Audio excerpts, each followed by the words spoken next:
closer to tell you that I love you real great and to play you a couple of pretty things I picked today. You can relax with me, keep your shoes off, and light up a pipe full of Bond Street.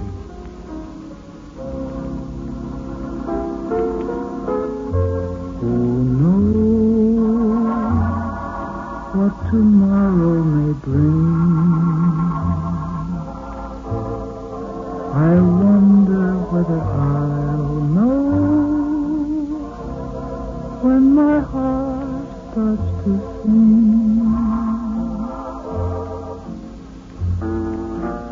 Dreamer, this may sound like a silly remark to make, but I just love weather. I enjoy sunshine and balmy days, but I also like snow and rain and exciting wind. And of course I love to be kissed by a gentle breeze that sort of clears the way for a mild, mellow season. I go for long walks in all kinds of weather, 'cause walking among the elements sort of clears the cobwebs from my brain. Next time you get a little befuddled by something, why don't you take to the outdoors and see how much it helps? There are times that I've done my best thinking when the moon was yellow.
The first man who ever bit into a peach and found it sweet and succulent and completely delightful?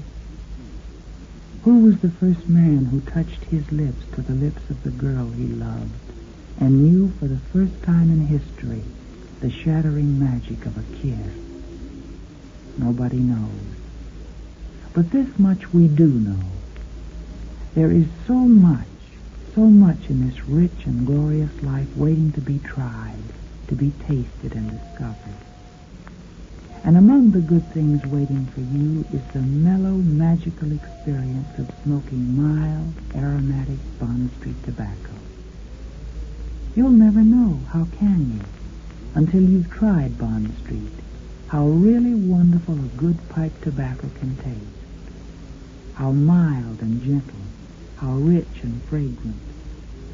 It's waiting for you, baby, waiting to be tried, savored, enjoyed, waiting to bring you the pleasure you've always wanted in smoking. Remember how Ali Baba said, "Open sesame," and the world's treasure opened before him? Sweetie, you just say Bond Street. That's your passport to pleasure. To the richest, deepest, most delightful smoking pleasure you've ever known. It's all yours, baby. All yours in 2 words. Bond Street. And you don't need to thank me, dreamer, 'cause everything I have is yours.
Darling, ever since I've known you, I've spent some very happy hours dreaming of little places I'd like to go with you.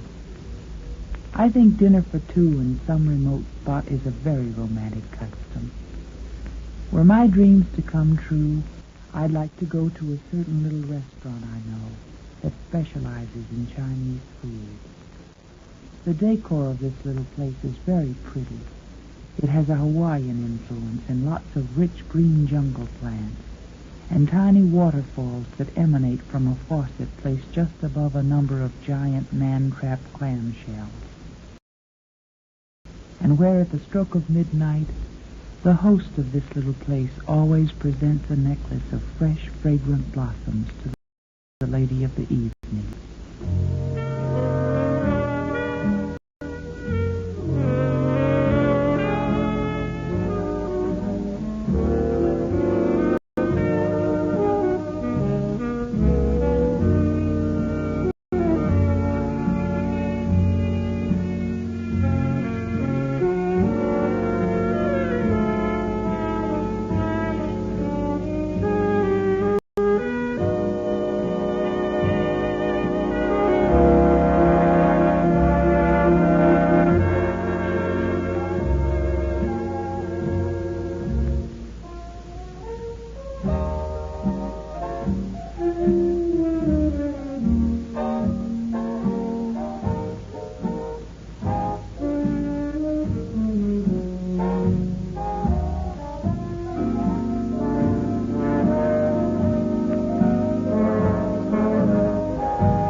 Darling, are you taking care of yourself?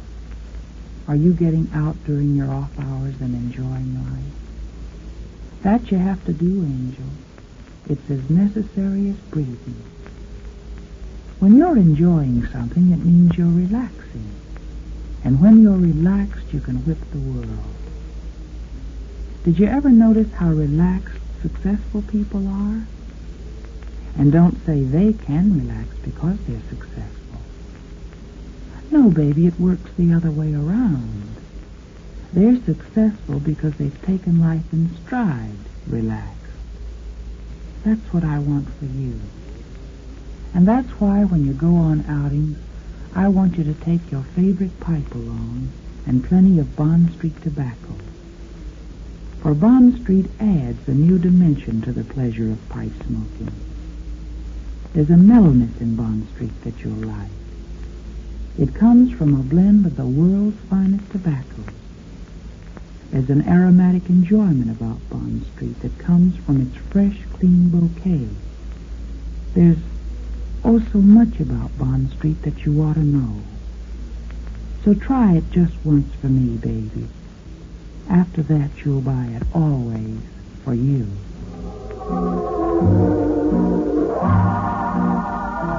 Well, hon, there it goes again. The end of another visit. And I can't do a thing about it except look forward to the next one, which can't be any sooner than tomorrow. So in the meantime, just see that you take good care of yourself. Keep smoking Bond Street tobacco, and remember that your lonesome gal loves you better than anybody in the whole world. Who knows what tomorrow may bring? I wonder whether I'll know when my heart starts to sing. If you have love to spare, lips to share, why don't you be a pal? Share them with your lonesome gal. Good night, baby.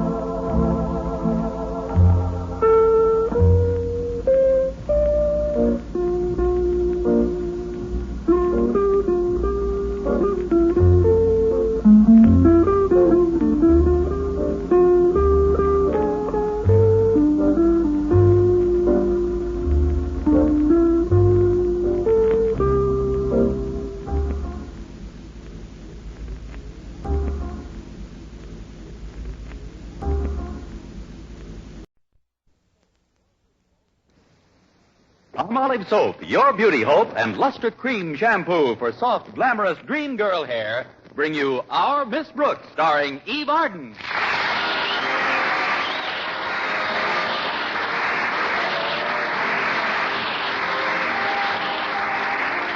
Our Miss Brooks teaches English at Madison High, and though she's fond of her work and her pupils, these last few days have been rather hectic.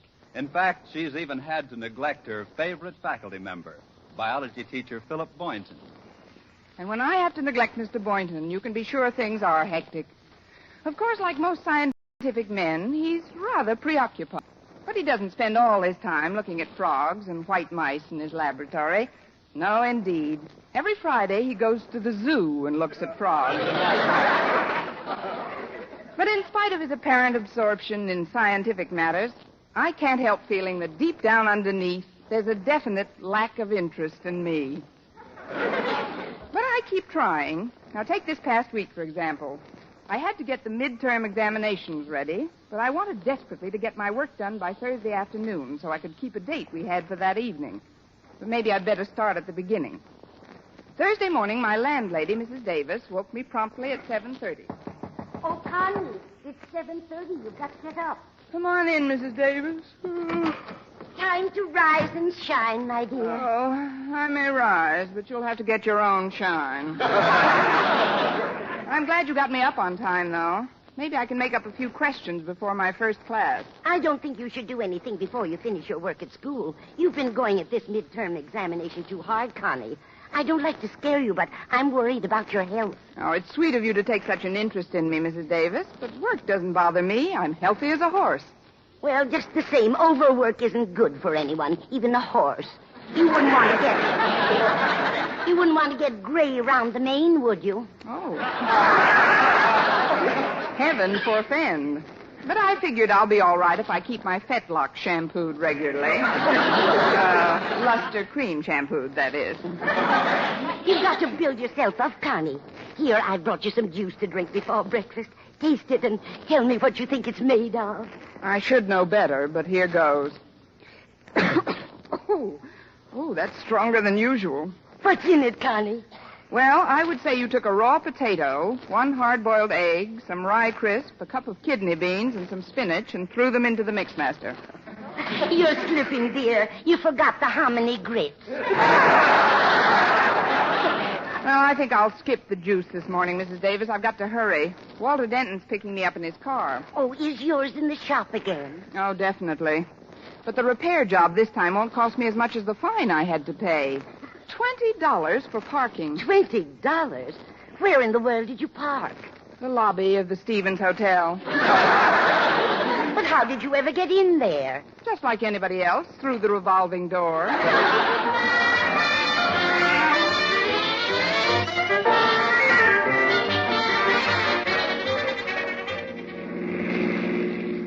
I'm glad you picked me up early, Walter. I've got some work to get done before my first class. Oh, that's all right, Miss Brooks. Glad to be of service.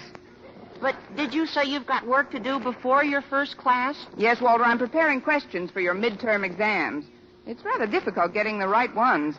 Well, if I may make a suggestion, why don't you forget about the difficult questions and think up the simple ones? That would make it easier on you, wouldn't it? Yes, but frankly, I question your motives. I wasn't thinking of myself, Miss Brooks. It's just that I've been looking at you while I'm driving here out of the corner of my eye, sort of, and, well, you... Walter, look out for that truck. Oh! Sorry. Guess I looked out of the wrong corner. Anyway, I've noticed that you've changed a little. Changed, Walter? Yeah. I remember when you first got to Madison High, Miss Brooks. You were so vibrant. You were actually pulsating with life and energy, and, well, gosh, you always seem to be sort of shimmering. And that's not all. I come in 6 delicious flavors. I'm not kidding, Miss Brooks. You've got to watch your step. How long do you think the bloom of youth will cling to your cheeks? It's all according to how you put it on, Walter. I hope you don't think I'm being too personal, Miss Brooks, but as I look at you, I can't help thinking of something. What's that? Did you ever drive out in the country and come to an old deserted pasture? Well... And did you ever see at the end of the pasture one lonely old horse with sad brown eyes staring over the fence rail? I knew I should have shampooed those fetlocks. I'm not comparing you to a horse, Miss Brooks. I know, Walter. I'm not fast enough. No, it's just the look the horse gets in his eye when he's all worn out. As if to say, I've done my work, and now I'm old. Just an old, tired, beat-up, lonely horse with nothing to show for my years of faithful service. It's his own fault. When he was young, he probably made a man's neck out of himself.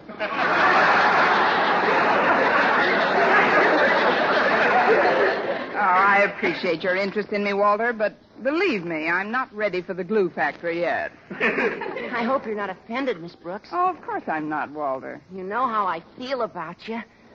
Gosh, I think you're a thoroughbred. I mean, I just don't want you to get run down. I won't, Walter. I'm used to hard work. I've been working since I was a young girl. Really? I didn't think they let girls work way back in those days. That is, what kind of work did you do then? I helped my mother mostly.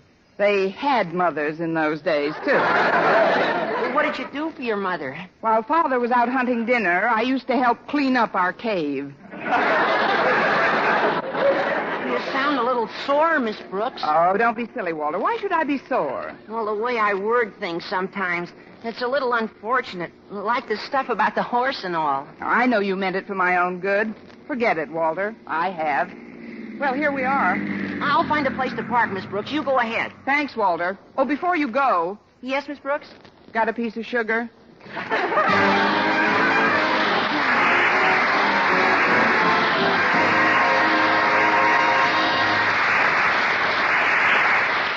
Our Miss Brooks, starring Eve Arden, will continue in just a moment. But first, here is Vern Smith with an important announcement.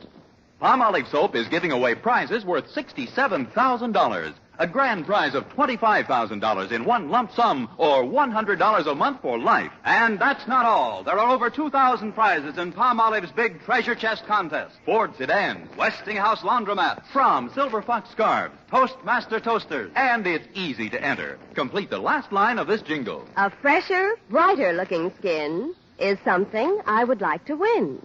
I'll get Palmolive soap today. Da-da-da-da-da-da-da. Write your last line on a plain sheet of paper or use an official entry blank giving complete rules obtainable at your dealers. Include your own and dealer's name and address and mail with the big word Palmolive from the front of the wrapper of one regular and one bath-size cake of Palmolive soap to Palmolive, Box 92, New York 8, New York. Now, here's the jingle once more. A fresher, brighter-looking skin is something I would like to win. I'll get Palmolive soap today.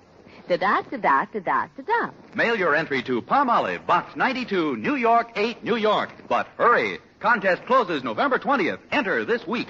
Get Palmolive soap for a lovelier complexion. Remember, doctors prove Palmolive's beauty results.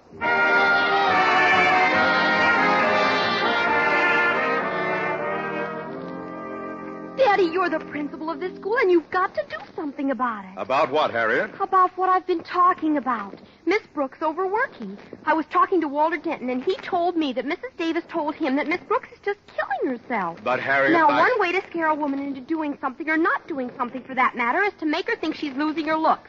And another way is to get her interested in doing something other than the thing you want her to stop doing. It's as simple as that. That isn't simple enough. What are you talking about, Harriet? Look, Dad. We've got to try and get Miss Brooks interested in something outside of schoolwork. Now, I'll talk to Mr. Boynton first. Then as soon as I find Miss Brooks, I'll send her in here to talk to you. Agreed? Absolutely not. Good. I knew you'd see it my way.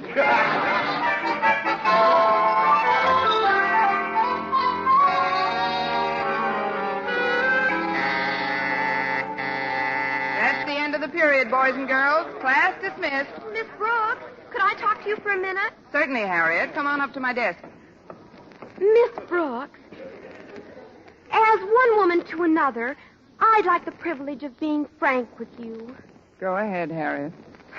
Well, you're working too hard, Miss Brooks, and it's beginning to show. Where? Oh, I don't mean you're falling apart physically or anything. It's just your attitude.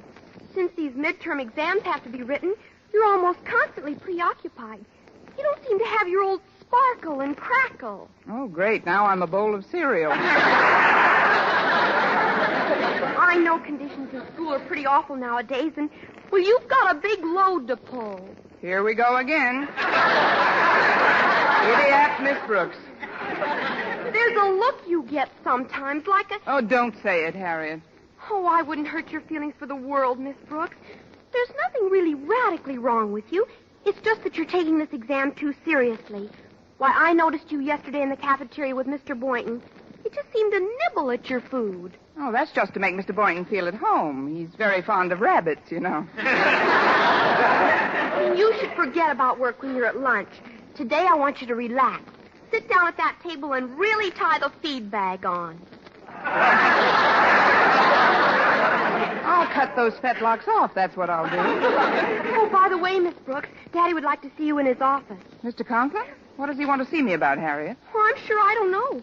Maybe as principal of this school, he feels it's his duty to keep his teachers happy. Of course, you've got to know how to handle Daddy. What do you mean, Harriet? Just take the bit in your teeth and don't let him drive you too hard. Okay.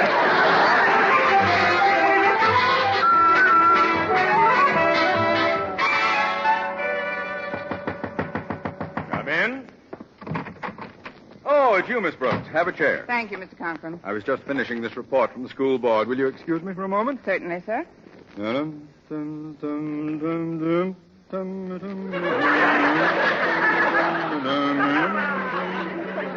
Oh, she is so.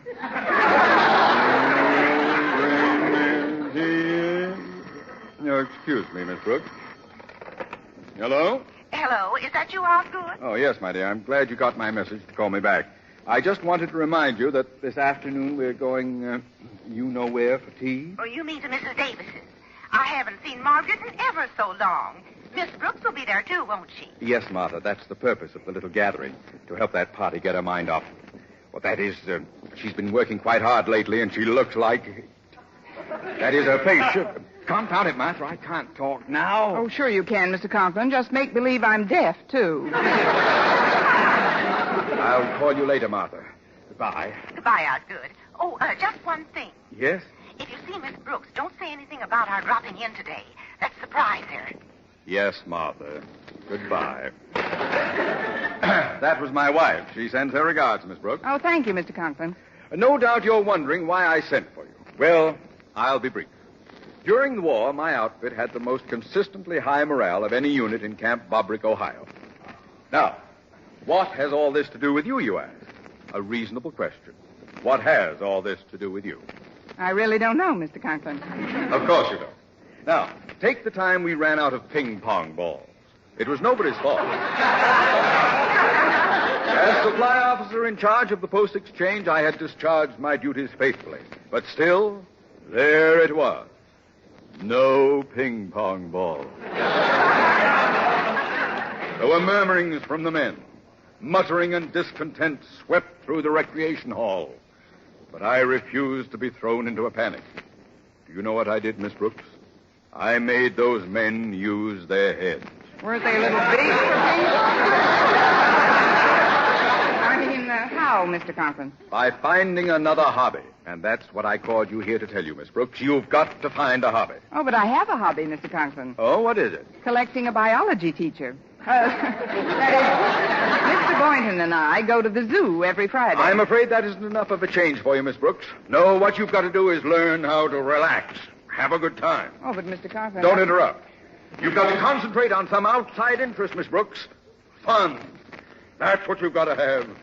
Fun and gaiety. You've just got to enjoy life more. Be merry. Laugh. Laugh! I don't know just what sort of form your hobby should take, but you've got to get one. You've got to, Miss Brooks. Please, Mr. Conklin, remember your blood pressure. I'll get one. I'll have a ginger peachy time. I'll go to Arthur Murray's. I'll do something. You wait and see. Good. Good. That's all I want, Miss Brooks, for my teachers to be happy. That's all I want, Miss Brooks, for my teachers to be happy. Contented and happy. Not nervous. I don't want a school full of nervous wrecks. You hear me? No nerves. No long faces. Do you understand me, brother? Do we? Huh? Do we? Before I go, Mr. Conklin, may I make a suggestion? What is it? Did you ever think of getting a hobby?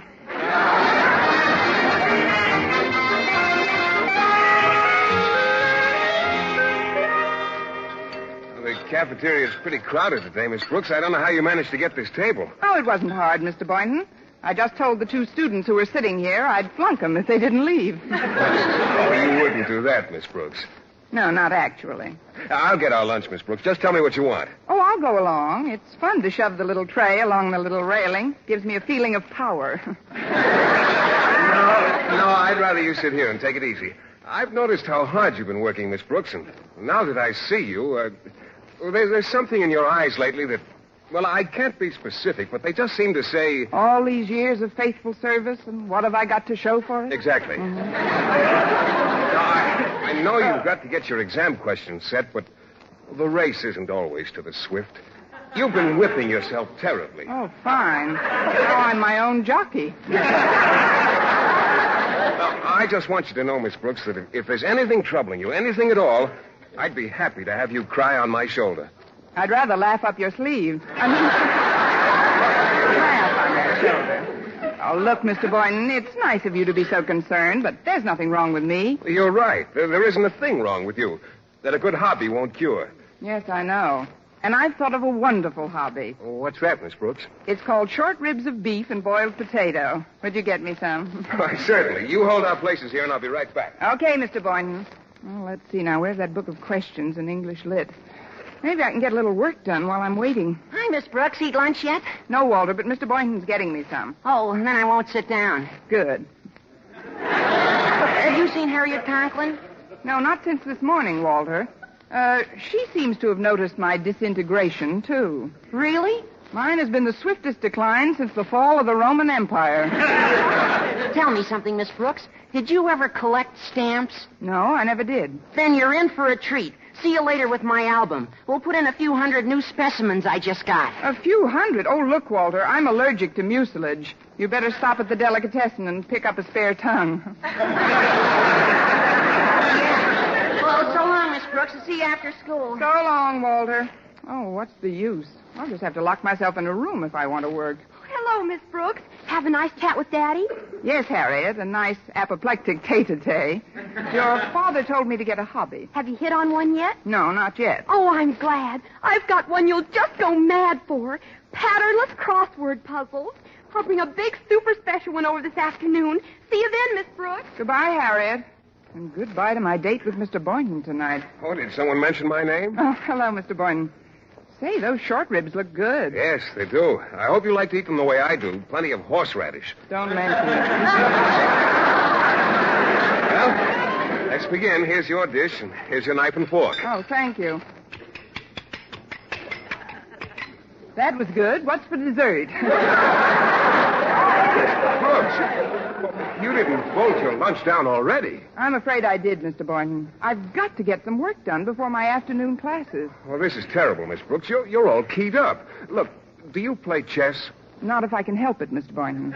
Well, I'm not very good at it, but it's wonderful relaxation. I'd be happy to teach you if you... Yes, well, some other time, Mr. Boynton. Now, if you'll just hand me my check. Oh, that's all right, Miss Brooks. I'll pay your check for you. Oh, thanks, Mr. Boynton. You can give me the money later on.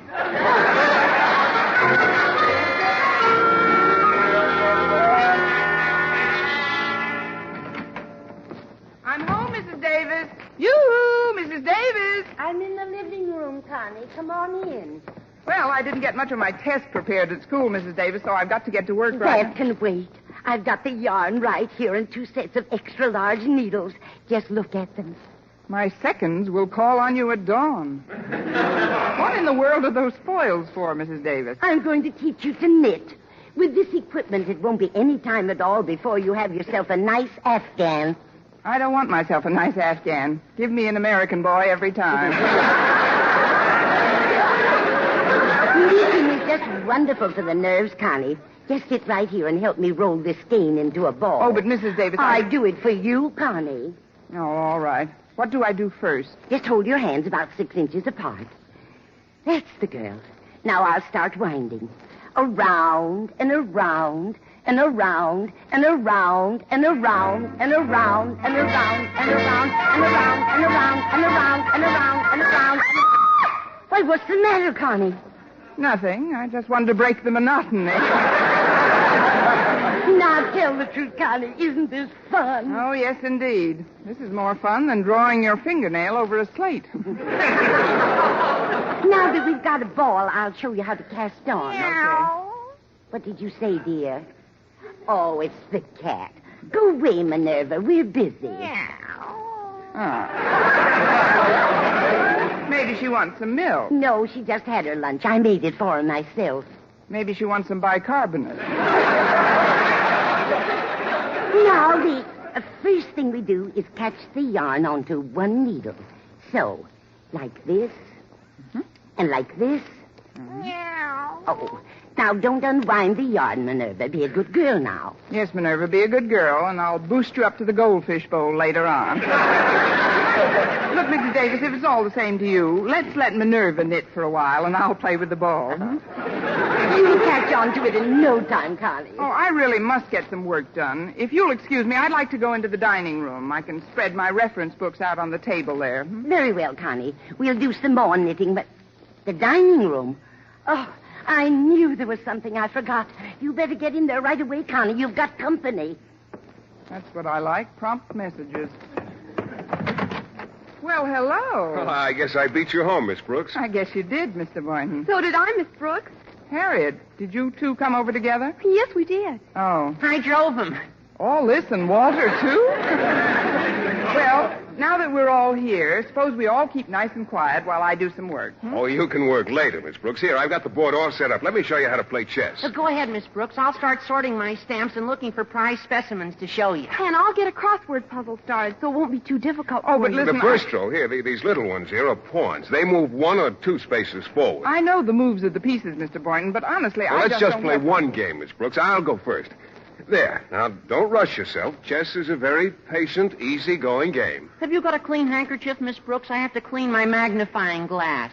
Here you are, Walter. Oh, Miss Brooks, Yes, Harriet? what's a 6-letter word for horse? Have you tried BROOKS? Oh, I've got an EQUINE. Look at this sesquicentennial Dutch Guiana, Miss Brooks. You can tell by the cancellation it's legitimate. Oh, look through the glass. Oh, very pretty, Walter. It's your move, Miss Brooks. What? Oh, the game. I'll just go here. Oh, here's a funny coincidence, Miss Brooks. I need a 6-letter word for hobby. MURDER. Hey, look at this one. I'll bet there aren't 3 like it in the whole country. Is that good? I'll get it. Hello, Margaret. Well, Martha Conklin, and all's good. Hello, Margaret. Where's the hobby room? Oh. We're in the dining room here, Osgood. Come along, folks. Here we are. Miss Brooks, guess who's here? Dr. Gallup looking for a new hobby. Mr. and Mrs. Conklin. Well, let's not waste any time. We'll get right down to our hobbies. I brought over a bag of toys to be fixed for Christmas. I do this work every year. And I help Mrs. Conklin with my portable carpentry set. May I set my vise up over here? Oh, yes, Mr. Conklin, of course. I'll just dump these toys out on the table, if I may. There we are. That's not a legal move, Miss Brooks. Well, I was just... Oh, the chess game. I'm sorry, Mr. Boynton. I'll take it back. I'll move my knight instead. There. This'll do you a world of good, Miss Brooks. Give her a broken toy to fix up, Martha. Think you'd like to stuff a few dolls, Miss Brooks? I just love to stuff a few dolls, Mr. Conklin. Before you do that, Miss Brooks, take this glass and look at this early Cameroon. What's a 4-letter word for purgatory? Harriet. Well, that's got 7 letters.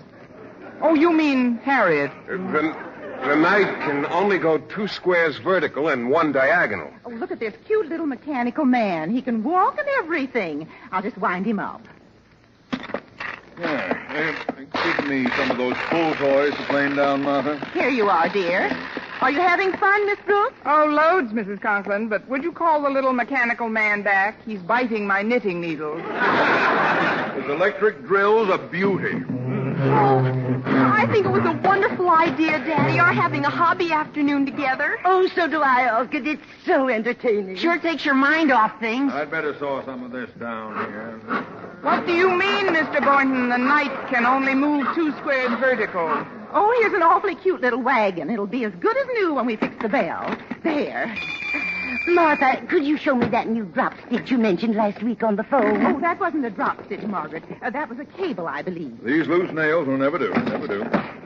Motor seems to be broken on this. You can tell by the shape of the printing that this is a A genuine. 9-letter word for Billy Go. This horn is fine now. A little more planing and drilling should do it.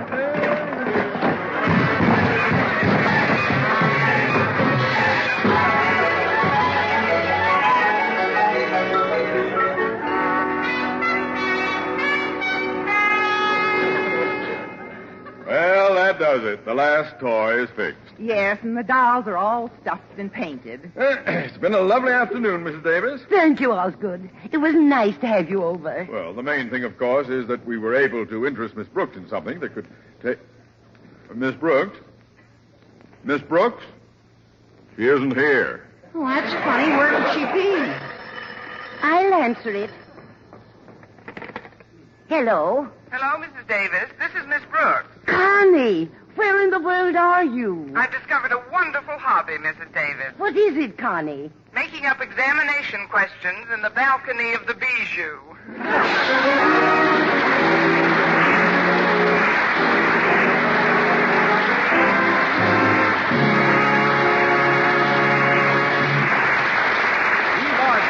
Our Miss Brooks returns in just a moment, but first...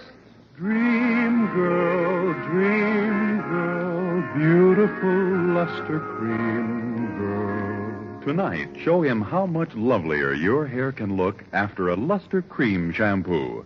Only Luster Cream brings you Kay Daumit's magic formula blend of secret ingredients plus gentle lanolin. Gives loveliness lather even in hardest water. Glamorizes your hair as you wash it. Luster Cream, not a soap, not a liquid, but a dainty cream shampoo. Leaves hair fragrantly clean, free of loose dandruff, glistening with sheen, soft, manageable.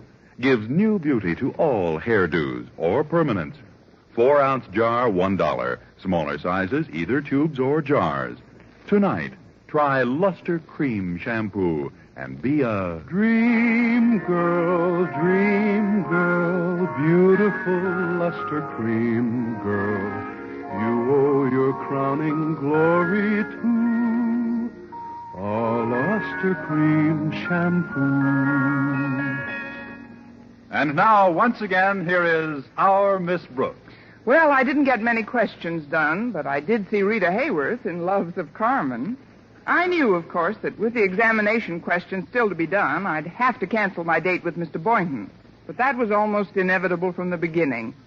When I finally reached home, I knew I'd have to buckle down. So I headed right to the dining room, opened the door, and turned on the light. Of course, you can move the night too horizontal. Why, Mr. Boynton, if I'd known you were still here, I'd never have turned the lights on.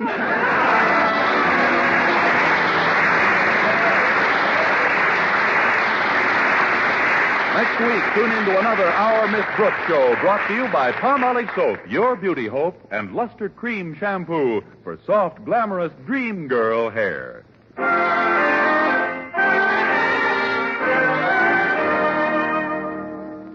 Dentists know what cleans teeth best.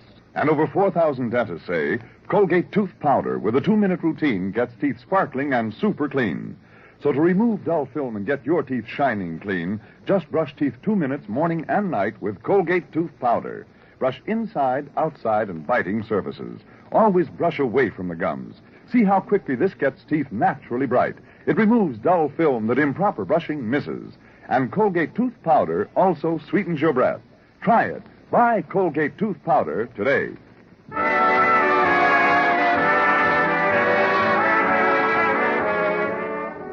For mystery liberally sprinkled with laughs, listen to Mr. and Mrs. North. Tune in Tuesday evenings over most of these same stations. And be with us again next week at the same time for another comedy episode of Our Miss Brooks. Bob Lamont speaking. This is CBS, the Columbia Broadcasting System.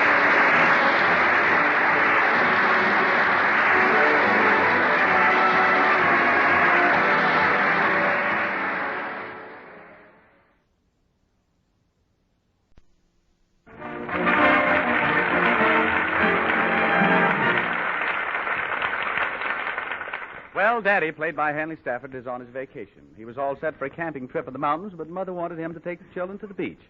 Of course, Daddy wouldn't agree to that, so we find him at the beach with Snooks and little Robespierre. He's plenty mad, too. Just listen.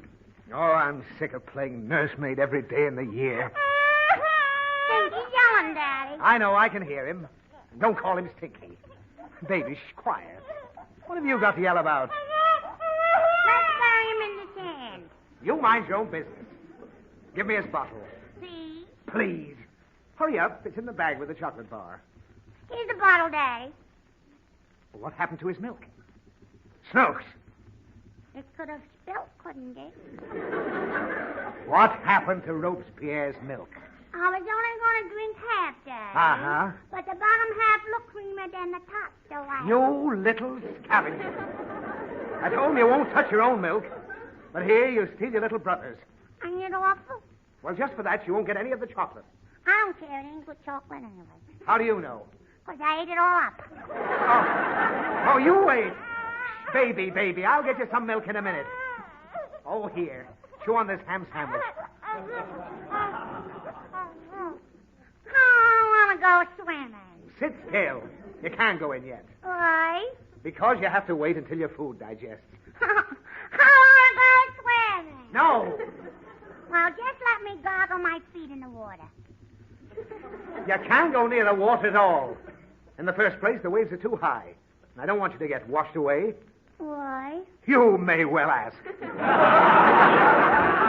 Now sit here and play with your brother. Come on, I want to bury him. Stop that! Stop pushing his hand in his mouth. Why do you torment him like that? Well, he hit my shovel with his nose. Well, I can assure you he didn't hurt your shovel. He did too. He's got a flat nose like you and... Now, you keep my nose out of your mouth. Just try and behave for a few minutes so I can relax. I want to climb up that big rock. You do, and I'll give you a spanking. Well, I want to go swimming. I told you it's too dangerous to go in the water alone. Then I'll take Robespierre with me. You leave that child alone. Fine thing. You drag that little tot out in the water, and it's up to your neck. I wouldn't let go of his hand, Daddy. Now, just stay away from him. Can't you amuse yourself like the other children?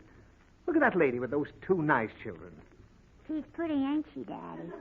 The children are very well behaved. Ain't she cold in that small little bathing suit? I'm not examining the lady's bathing suit. Why? Now, Snooks, I'm warning you. I want none of your sly remarks today. I'm not in the mood for them. Well, ain't you going to go swimming? No. I'm just going to sit here on the beach and get a sunbath. And smile at the pretty lady with the little... Snooks, you're hunting for a spanking. Oh, why did I have to drag you along? 'Cause Mommy made you take me. Mommy doesn't make me do anything. Oh, Daddy. Oh, keep quiet. I want to rest. I'm supposed to be on my vacation. What for? What for? I worked every day for a year in the office, didn't I? Uh-huh. Well, I did. Now I have to recuperate. What's that? Regain energy. When a man works all the time and gets a week off, what do you think he comes to the beach for? That's what Mommy sent me to find out. Oh, she did she? Well, I'm going to stay here and absorb all the sun I can. It's the only chance I get to pick up a few violet rays. Is that why you smile, Daddy? I never smile at anybody. Besides, I happen to know her husband, I think. Now, what are you laughing at? I don't know. What can you expect when you marry a policewoman? What's the baby got in his hand? It's a clamshell, Daddy. Well, take it away from him. Can I slap his nose with it? No. I snapped it. That's the last straw. Now, Snooks, if you... I'm going to jump off the big rock if you spank me. All right, come back here. I won't touch you. Oh, this is awful. I want to go swimming. Later. And don't poke Robespierre with that sharp stick. Balloon, 5 cents, and I'm the red hot balloon. 5 cents a balloon. Can I have a balloon, Daddy? Balloon. Okay, I'll get you one, too. Hey, balloon man. Coming up. Yes, the little girl. Which one do you like? The nice green one? No, I want the long red one. Please. No push of the balloons where you stick. That cost you 5 cents, mister. Why, she didn't even touch the balloon. I suppose she not touched that one, eh? Now, Snooks. Oh, he went like this. Number 3. Little girl, you just stand way over there and holler which one you like. I can't see the colors from here. Oh, take any one. Would you like this big round? Please! I have still no point of with that stick. That's a full balloon you bust. Nobody touch your balloons. Bust another one, Daddy. I didn't bust any. I don't care who's the buster, just so long as I catch a pace. Oh, that's ridiculous. Just because you happen to have an inferior grade of balloons that goes off when somebody looks at it is no reason why you... Please, mister, no irrigate me. All I know, I come over here with the 6 balloons, and now I only got 2. One. I want that balloon, Daddy. Please, you don't have to pull them out of it. Oh, shucks.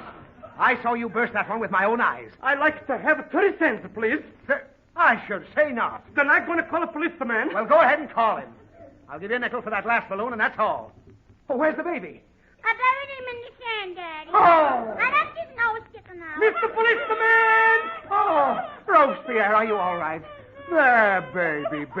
Let me get this nasty sand out of your ears. I gotta have 30 cents. I call him policeman. Mr. Policeman! What's the trouble here?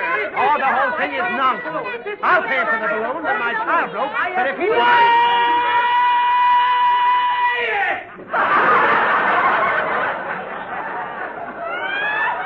You too! Now, look here. Don't you yell at my kid like that. And you, here's your 30 cents. Now beat it. Thank you very much. As if I haven't got enough trouble with this bawling... Is that your kid up there on the rock? Please. I'm going to jump in the water, Daddy. Oh, Snooks, don't jump. Call for the lifebelt. Here, let me get her. No, I'll handle it. You hold the baby. Now, Snooks, come down off that rock. No. If I come down, you'll spank me. Oh, why, Snooks, how can you think such a thing? You've been a good girl all day, haven't you? Have I? Why, certainly. You don't believe I'd spank you, do you? Yes, I do. Come off that rock, dear. I won't touch you. Are you sure? Why, Snooks, darling. All right, I'll come down. That's a sweet child. I wouldn't dream of it. I got you!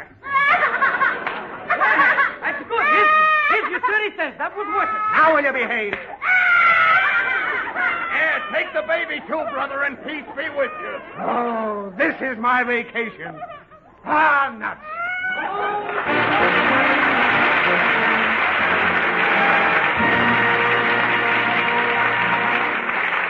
Thank you, Baby Snooks and Daddy and company. Table looks fine. Now, where are the cigars?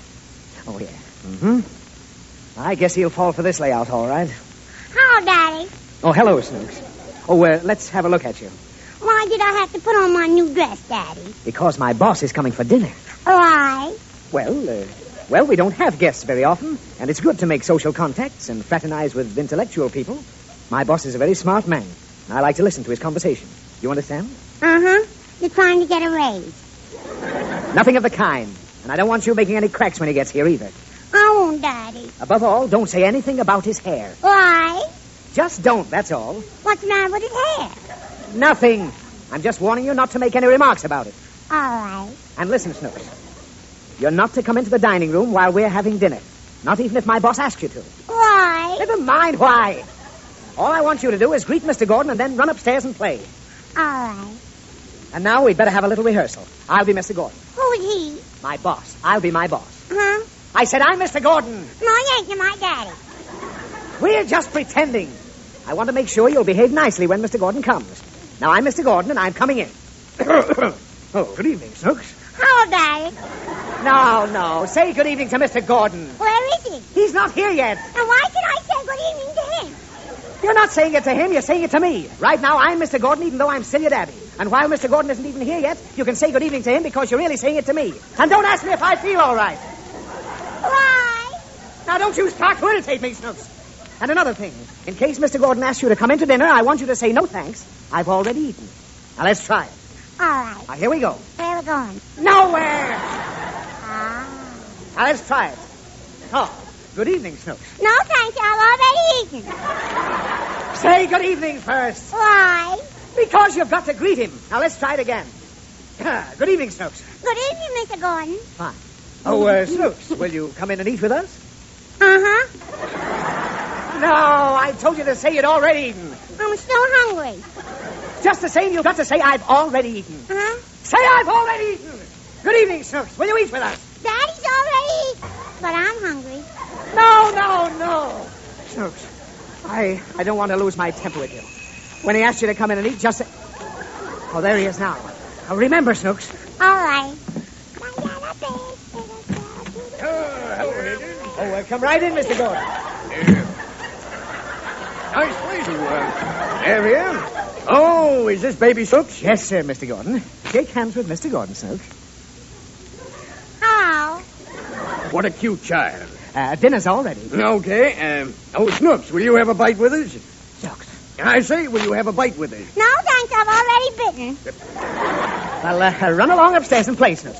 This way, Mr. Gordon. Daddy. Yes? Why'd he tell me not to say anything about his hair? What's that? He ain't got any. Here. You think that's funny, young lady? Uh-huh. You look like my Aunt Chloe. Pay no attention to her, Mr. Gordon. She's a great little clown. What are you yelling about? I don't know. Let her come in and sit with us while we eat, Higgins. Oh, no, she has to do her homework. Don't you, Snooksy? No, I don't. Oh, all right, come on. Sit here, Mr. Gordon. And Snooks, you sit by me. No, I don't want to. Oh, why not? I want to sit near Mr. Gordon and watch him do some tricks. Tricks? What tricks? I wish I was dead. Will you have some water, Mr. Gordon? No, thank you. Ah! What's the matter? Make him swallow the water, Daddy. Well, why do you want to see me swallow water? Because Daddy says you drink like a fish. Oh, she made that up. She made it up, so help me, Mr. Gordon. I never said anything of the kind. You go upstairs this minute, you little scamp. If he takes me out, I'll spill the soup on Mr. Gordon. Well, I must say, Higgins, this little daughter of yours makes eating here a pleasure. You like it, Mr. Gordon? No, he doesn't like it. Mr. Gordon wants you to leave the room so he can eat in peace. What are you doing? My penny fell under the table. Be careful, Snooks. You're pulling the table down. Hey, look out! Snooks, the whole thing's going to fall. I think I'll go now. Oh, there's the whole dinner. I wasn't very hungry anyhow. I think I'll go too. Oh, no, just a minute, Mr. Gordon. Please don't leave. We might be able to straighten this out. Give him some pie, Daddy. Oh, yes. How about a piece of green apple pie? Here, look at it. Oh, you'll love it. Well, all right. Have you a little piece of cheese to go with it? Cheese? Oh, I'm awfully sorry, Mr. Gordon. There isn't a piece of cheese in the house. Yes, there is, Daddy. I'll go get it. Oh, fine. Phew. I'm terribly sorry about this. That's all right. The child didn't mean it. Oh, yeah, sure. Here's the cheese, Mr. Gordon. Oh, thanks, Snooks. That's good, too. Eat it all. Oh, yes, well, I will. You know, that's funny. I distinctly remember Mother saying we were out of cheese. This is great. I guess you've got sharper eyes than your daddy, eh, Snooks? Where did you find that cheese, Snooks? In the mousetrap. You little...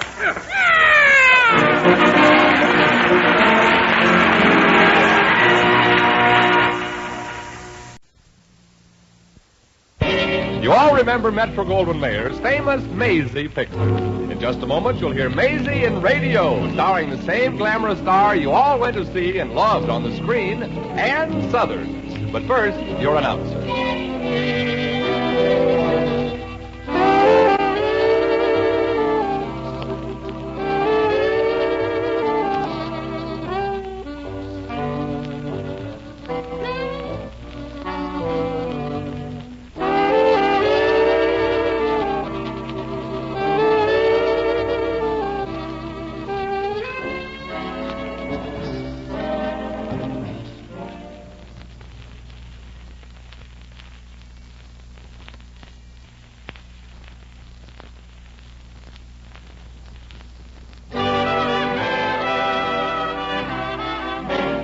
Here's Ann Sothern as Maisie. Yep, I'm Maisie, like the man said. Maisie Revere from Brooklyn, USA. I remember I used to live near the river, and there was a view from our window. On a clear day, you could look out and see the laundry hanging out in the line. The boarding house I'm living in now ain't no Shangri-La either, and it's pretty far from Brooklyn, too. But my room is clean and the other boarders are nice, especially Eddie Jordan. Eddie's got educated brains, too. He knows everything. History, geometry, mathematics, and you'll pardon the expression, physics. Everything that guy knows, except how to make a living and how to keep a date. I haven't seen Eddie in a couple of weeks now. We had a fight, you see, and it was all my fault. But he apologized, so I forgave him. Now I'm sore at Eddie again. He's made dates with me night after night, and he's always standing me up. And after last night, I'm really burning up at him. Oh, pardon me. There's somebody pummeling on my door. Pummeling. That's the word Eddie taught me. Gosh, the things that man knows. Come in. Hello, Maisie, honey. Oh. Hello, Edward. What's the matter, sugar? You're looking at me as if you never saw me before. Oh, I've seen you before, but not lately. Where were you last night? I thought we had a date to watch television. Oh, I'm sorry, Maisie. Well, that's all right, Eddie. I watched the shows by myself. But believe me, it wasn't very romantic standing in front of the window of that radio store with utter strangers. Look, honey. And in the rain, too. It was terrible. I can explain why I didn't meet you, baby. I was in the library, wrapped up in Brown's Hydrodynamics. Well, you're lucky. I didn't even have a slicker. That's a book on engineering, Maisie. I've been studying it for 3 weeks now. You see, Professor Brown has a new theory on making suspension structures. Why don't you forget that engineering stuff, Eddie? You ain't made a dime at it. And all you got for 4 years of college is a hunk of paper that says, to whom it may concern. But, Maisie... And if you ask me, to whom it may concern don't seem to be very concerned. Oh, I'm not so sure about that. Well, gee, I ain't saying that being an engineer ain't nice, but... Eddie, you got a job? Could be. Oh, that's wonderful. How much? Well, the salary, I'd say about $75.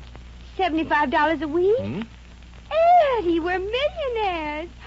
Oh, kiss me, John D.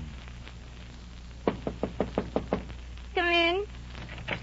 Hey, Maisie, do you... Oh, pardon me. Sit down, Merton. We'll be through soon. Oh. Maisie? Eddie? I can come back later, Maisie. I sort of feel a little bit in the way. Oh, no, Merton. And I want you to be the first to hear the good news. Eddie's got a job. No. Well, congratulations, Yeah. Ed. Well, I'm afraid congratulations are a little premature. Premature? Yeah. Premature. Wait a minute. I have to... Oh, you don't have to look it up in the dictionary, Maisie. That means I don't have the job yet. You don't? But I thought you... No, it's this way, honey. There is a draftsman's job open with the Bradley Engineering Company. The Bradley Company? Say, that's a real big outfit. They employ about 100 people. With me, it'll be 101. That is, if old man Bradley likes my bridge. Eddie Jordan, what has your teeth got to do with getting a job? Honey, that's why I was tied up at the library last night. Oh. Bradley advertised in the Engineer's Journal that he would award a job to the engineer who came up with the best sketch of a new suspension bridge that his company's contracted to erect over the river. And you won it? Oh, that's a stupid question, isn't it, Maisie? Yeah, stupid question. Did you win it, Eddie? No, but I'm going to.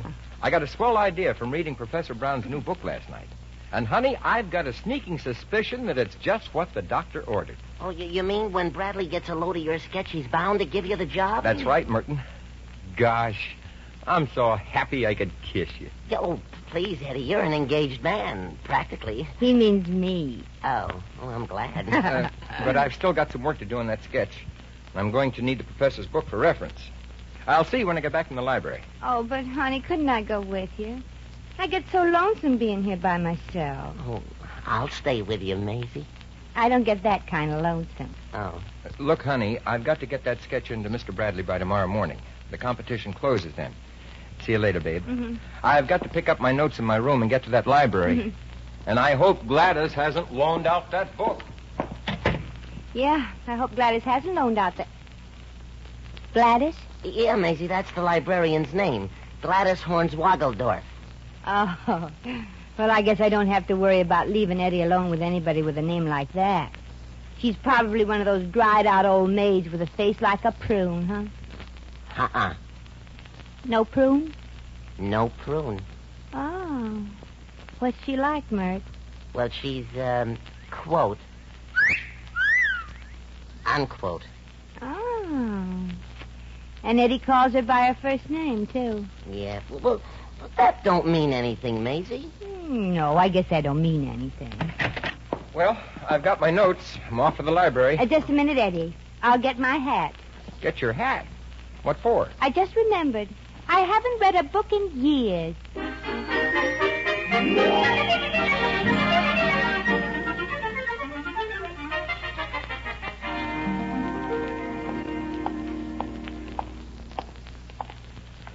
Maisie, not so loud. We're in a library. Well, I didn't say anything, Eddie. People are trying to read, and your shoes bother them. Well, they bother me, too. I'll never buy shoes on sale again. Shh. Eddie, there's a strange man trying to talk to me. Oh, he just said shh. What?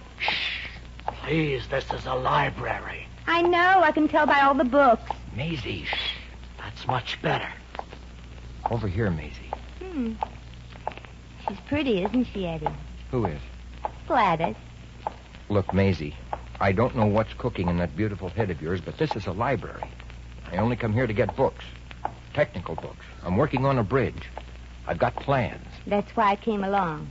I want to find out what those plans are. Please, if you folks want to stay here, you'll have to be more quiet. Oh, sure, Gladys. Oh, so this is Gladys, huh?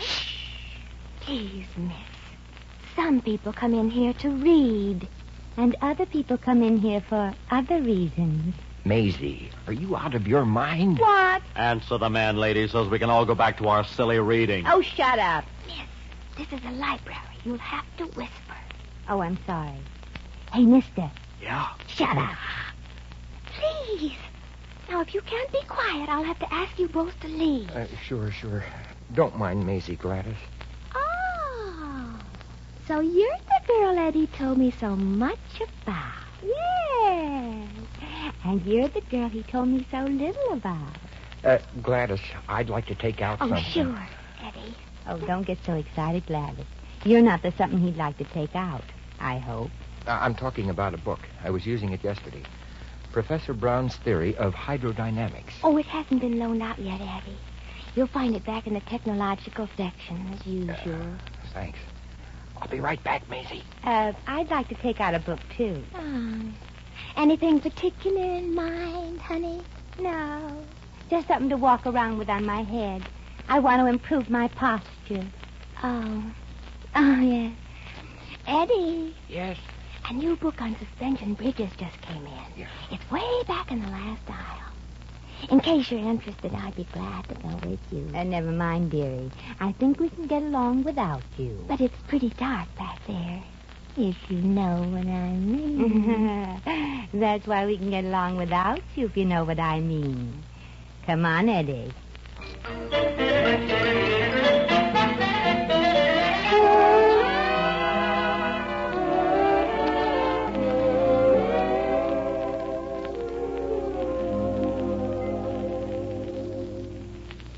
Eddie. Please, Maisie, don't bother me. Can't you see I'm working? Well, the library's no place to work, Eddie.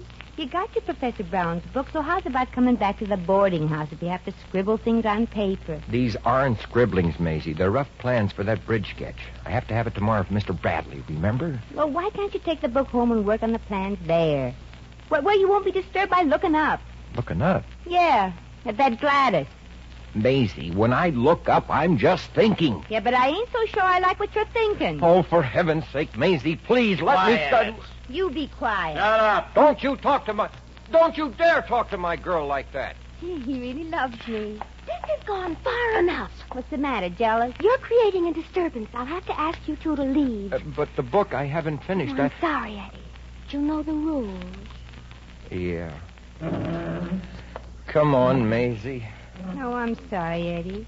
I didn't think. That's your trouble. You never think. Now I may never get to finish that bridge sketch. Maisie, I could shoot you. Well, I deserve it, honey. But I'm afraid shooting is out. Too bad. Yeah, you'll have to use a bow and arrow. A gun is too noisy for a library.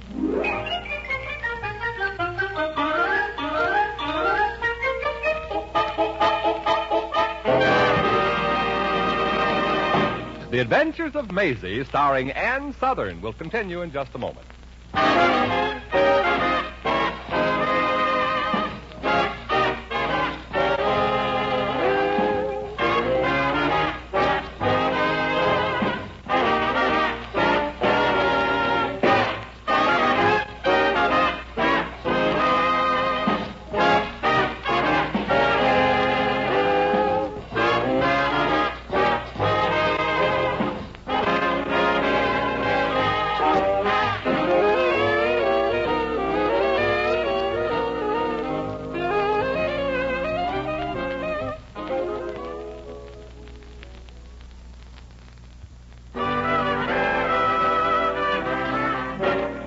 back to Maisie.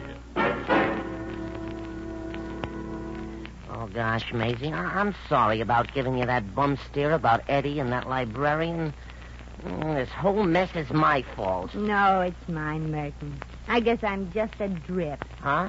And like all drips, I'm just something you can keep hearing and can't turn off. If I'd have just kept my mouth shut, Eddie could have had that book he needs so much to finish the plans of that bridge. Oh, don't feel that way, Maisie. Well, Eddie'll get over it. He'll take you back. After what I did to him, he'd have to be out of his mind to take me back. Well? I don't aim to go through life with a crazy man. Come in. Oh, Eddie, it's you. Yeah. I wish it weren't. Eddie, where? I'm not talking to you. Oh. Merton. Ask him where has he been. Okay. Eddie, where have you been? Maisie, he says, Eddie, she says, Tell her I used a little political pull and I got myself a library card to take out technical books. Oh, you did? Maisie, he said he I thought... heard him. Gosh, Eddie, now you can take out that book. Yeah, tell him. She says, yeah. But I just came from the library and somebody else took out the book. Tell her. And Maisie, he Oh, just but come this back. is an emergency. Can't you go to that somebody and borrow the book till tomorrow, tell him? Yeah, Eddie, what she said, can't you? Bill Maddox is the one that borrowed it. He went to engineering school with me. Well, that makes it easier, don't it? Merton. Oh, yeah. That makes it easier, don't it, Eddie? Yeah, for Bill to get that job with old man Bradley. That book had all my notes on the bridge sketch in it. You mean he's going to submit your sketch tomorrow to Bradley as his own? Probably. Tell her. Oh, let's stop this tell 'em game. This is serious. She says, let's stop this Oh, tell 'em Merton, game. This shut is... up. Huh? Shut up. Oh. Eddie, he can't do that. But he is, darling. Little Billy Boy has taken a room at the Brighton Hotel, a nice, quiet room, where he can work without anybody bothering him. But he shouldn't get that job. He's not as smart as you. He's smarter. He has no girlfriend. Oh, gosh. Well, ain't there nothing we can do? Ain't there nothing to keep him from turning in that sketch to Bradley in the morning? Oh, sure. Bill could suddenly get a nervous breakdown. And I know just the little woman who could bring it on, but fast. Oh, say, that's a wonderful idea, Eddie. I said something? Merton. Huh? Yeah, I'm going to need your help. What? Can you get hold of a bellhop's uniform? A bell? Oh, yeah, sure. I know one of the fellas at the Brighton Hotel. We once double-dated with a couple of chambermaids, and bellhop's uniform? Yeah, for you. Maisie, what's cooking in that head of yours? Don't ask questions, Eddie. Just get to work. Can you remember enough of that bridge sketch to get it down on paper by tomorrow? Yes, but Bill Maddox has a head start. He's bound to get his finished and submitted before mine if given half a chance to concentrate. Yeah, but he ain't going to get a chance, honey. Here's one little chambermaid who's going to drive him so crazy he won't be able to finish. Come on, Mert.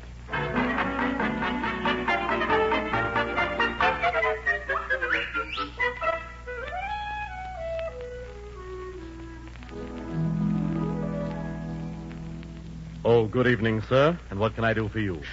Don't shout. I'm a sick man. Terrible headache. I'd like a room, a quiet one. Do you have a reservation? I'm Philip J. Bradley. Not the Mr. Bradley of the Bradley Engineering Company. Yes, I want a room just for the night. I can't sleep in my home. There's a cricket out in the garden someplace, and the noise is driving me crazy. Oh, well, there's always room for you at the Brighton Hotel, Mr. Bradley. You sign here. Okay. Oh, my head. I can't stand the roar of that pen scratching. I'm a sick man. I can't stand any noise. Headache, terrible headache. Mr. Bradley, I can let you have room number 701. Now, I'm sure you'll find it very quiet because the gentleman who has the room above you, Mr. Bill Maddox, also insisted on quiet. So I know you won't be disturbed. Are you sure? Oh, yes. Mr. Maddox is going to be very busy working tonight. He's doing some drawing. Well, I hope he uses a soft pencil. In my condition, the slightest sound makes my temples throb. I'll take that room. Good. No, stop that awful clanging. I can't stand it. I'm sorry. Boy, take Mr. Bradley up to room 701.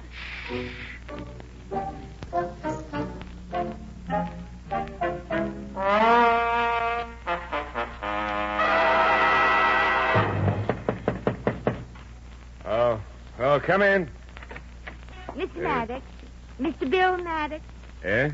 I'm the chambermaid here.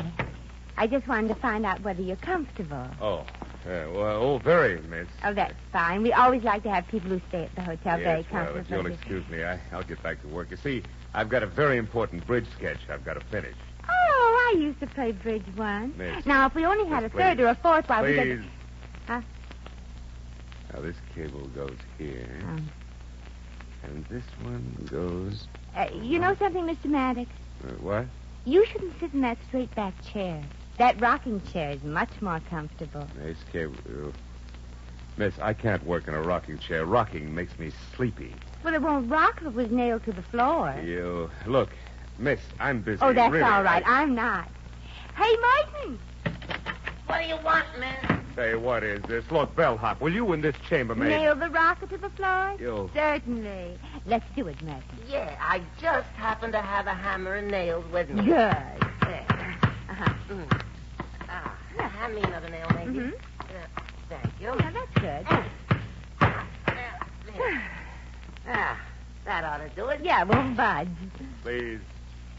Will you please go away now? I'm working. I thought I told you to stop. Well, that ain't us hammering. It must be an echo.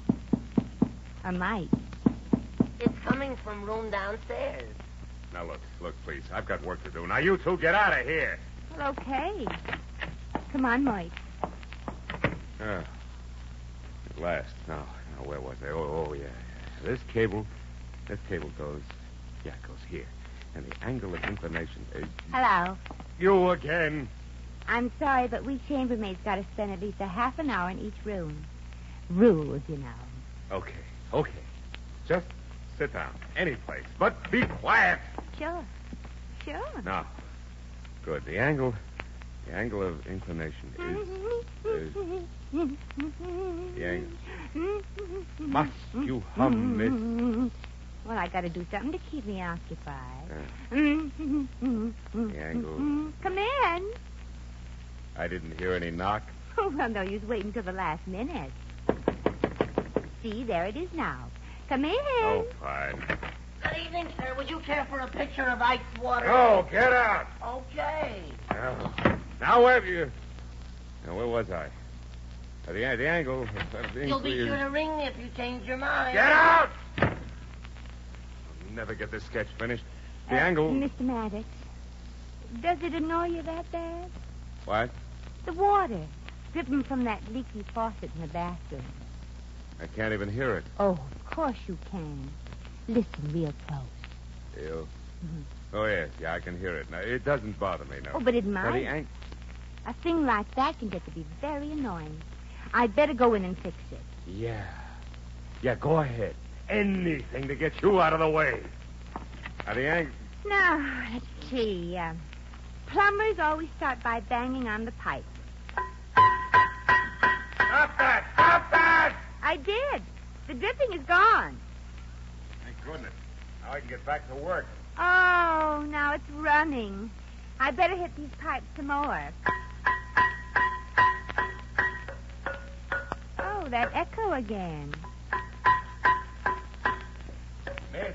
Huh? Miss! Huh? They want you to stop banging down there. Well, that's silly. I'm not banging down there. I'm banging up here. Young man. What the blazes do you want, you old goat? Oh, goat! I have the room just below you. Who's been pounding on those pipes? Yeah, that's what I'd like to know. I've been banging away to get you to stop. And I've been banging away to get you to stop. Copycat. Now, look. I'm trying to get to work on some... And I'm all right? trying to get some sleep, and the slightest noise drives me crazy. Well, then why were you hammering downstairs? Why was I hammering? Yes, and stop raising your voice to me. You stop raising your voice to me. I have to. You're taller. Now, look, both of you. I got a sketch to finish. So now, out. Both Fire! Fire! I'm getting out of here. Me too. Oh, my gosh. Where you going, Maisie? Where am I going? Well, didn't you just yell fire? Yeah. Well, where is it? Down the street. I thought them fellas in here might like to go see it. Oh, you're wonderful, Mercy. You too. Now, where's that book with Eddie's sketches? Here it is, Maisie. Good. I'm going to rush him back to Eddie. Uh-huh. Gee, I bet he'll love me even more when he sees how much I helped him in getting that job with Mr. Bradley.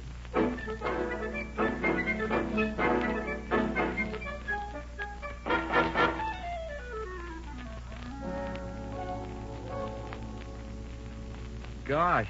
You really mean it, Mr. Bradley? That draftsman job is honest to goodness mine? That's right, Jordan. Your sketch of the suspension bridge was head and shoulders above all the others. You start working this Monday. Gee, gosh. I don't know how to thank you, Mr. Bradley. Oh, what I need now isn't thanks, Jordan. It's a new head. The one I have now feels like a B-29's using it for target practice. Mr. Bradley, sir, do you think you can pull yourself together long enough to meet Maisie? Maisie? My fiancée. Oh, that. She's waiting outside to hear whether or not I... Well, you know. Now with my new job, we can finally get married. Everything that's happened, I owe to Maisie. Oh, sure. Bring her in, Jordan. I always like to meet the little woman who stands behind the successful man. Thanks. Wait till you meet Maisie, boss. You'll just love her. Come in, Maisie. Sure, Ed. Is it, did he... I mean, you know. Uh-huh. Oh, gee, that's wonderful. I'm so glad. Maisie, honey, I want my boss to meet you. Mr. Bradley, this is Maisie Revere. Yeah, I'm very glad to meet you, Miss Revere. Thank you, Mr. Bradley. And just a moment, miss. That voice, it sounds familiar. Wait till I find my glasses. Mr. Bradley, you don't want to cover up those great, big, beautiful eyes with glasses? Oh, they're really not very big. Maisie, honey, Mr. Bradley was kind enough to want to meet you. And he has a splitting headache, too. He ain't the only one. Let's go, Eddie. What's the hurry? Yeah, wait a minute. There's something familiar about you. Me? You remind me of a chambermaid last night. She had a peculiar accent, sort of like she came from Brooklyn. Oh, Raleigh. How utterly, Raleigh. Yes. With by Joe, Betty's rather a coincidence. Maisie, honey, Mr. Bradley's going to pay me $85 a week. $85? Uh-huh. I mean, why, that's almost 40 pounds, Bob. Well, do you think you and Eddie here can afford to get married on that, Miss Revere? Oh, can we? It's a pipe. Well, I'm glad. Pipe? Why, you're the one who was banging away at those pipes. Maisie. Out, Jordan, and take this walking Chinese torture cell with you. But the job... Yeah, what about the job? Yeah! That's what I was afraid of. Out! And if I never see either of you again, I thank you. Well, Maisie? Eddie, honey, I didn't suspect... Well, I didn't know that... Maisie Revere, answer me this. How can you get everybody so mad at you? How can you get into so much trouble? How can you pull so many boners in one day? It's easy, Eddie. I get up early.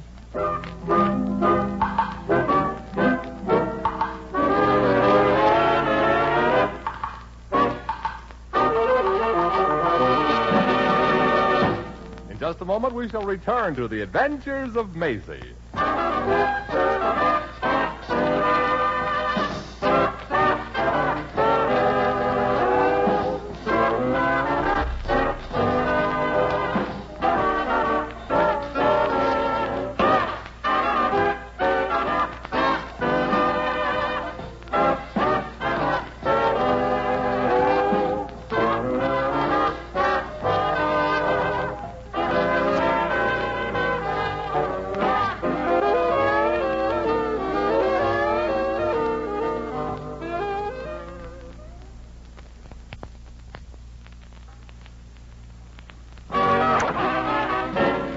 Once again, here's Maisie. Well, that job was pretty close for Eddie.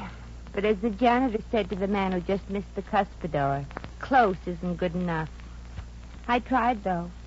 But as the saying goes, there's a certain place that's paved with good intentions. And the way Eddie feels now, I bet he wishes I was down there paving. But am I worried that Eddie won't forgive and forget? Am I afraid that he's mad enough to call off our engagement? You're darn tootin' I am.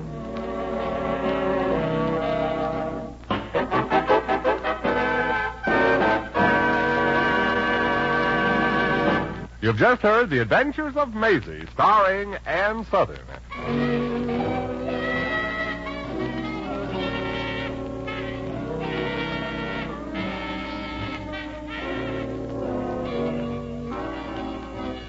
Maisie was written by Arthur Phillips Original music was composed and conducted by Harry Zimmerman.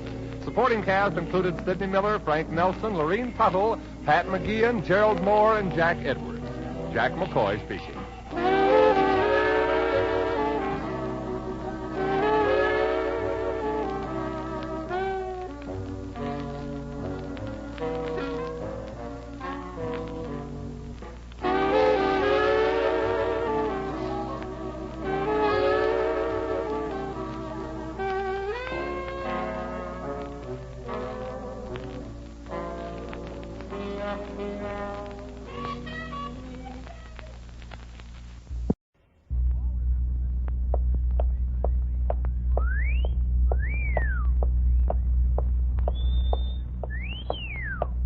Hiya, babe. Say, how about...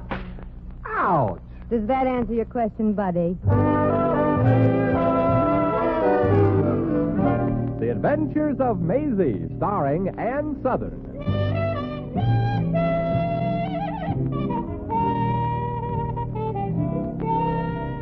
You all remember Metro-Goldwyn-Mayer's famous Maisie picture. Now, in just a moment, you'll hear Maisie in Radio, starring the same glamorous star you all went to see and loved on the screen, Ann Southern. But first, your announcer.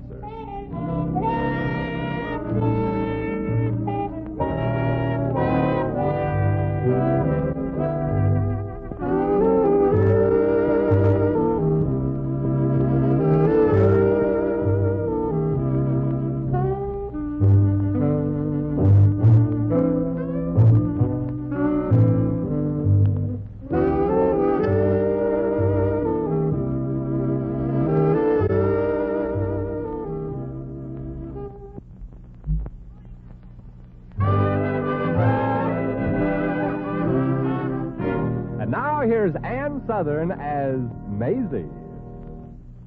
Yes, I'm Maisie, like the man said. Maisie Revere, a hard-working girl whose hardest work is finding work. But luckily, I landed a job last week.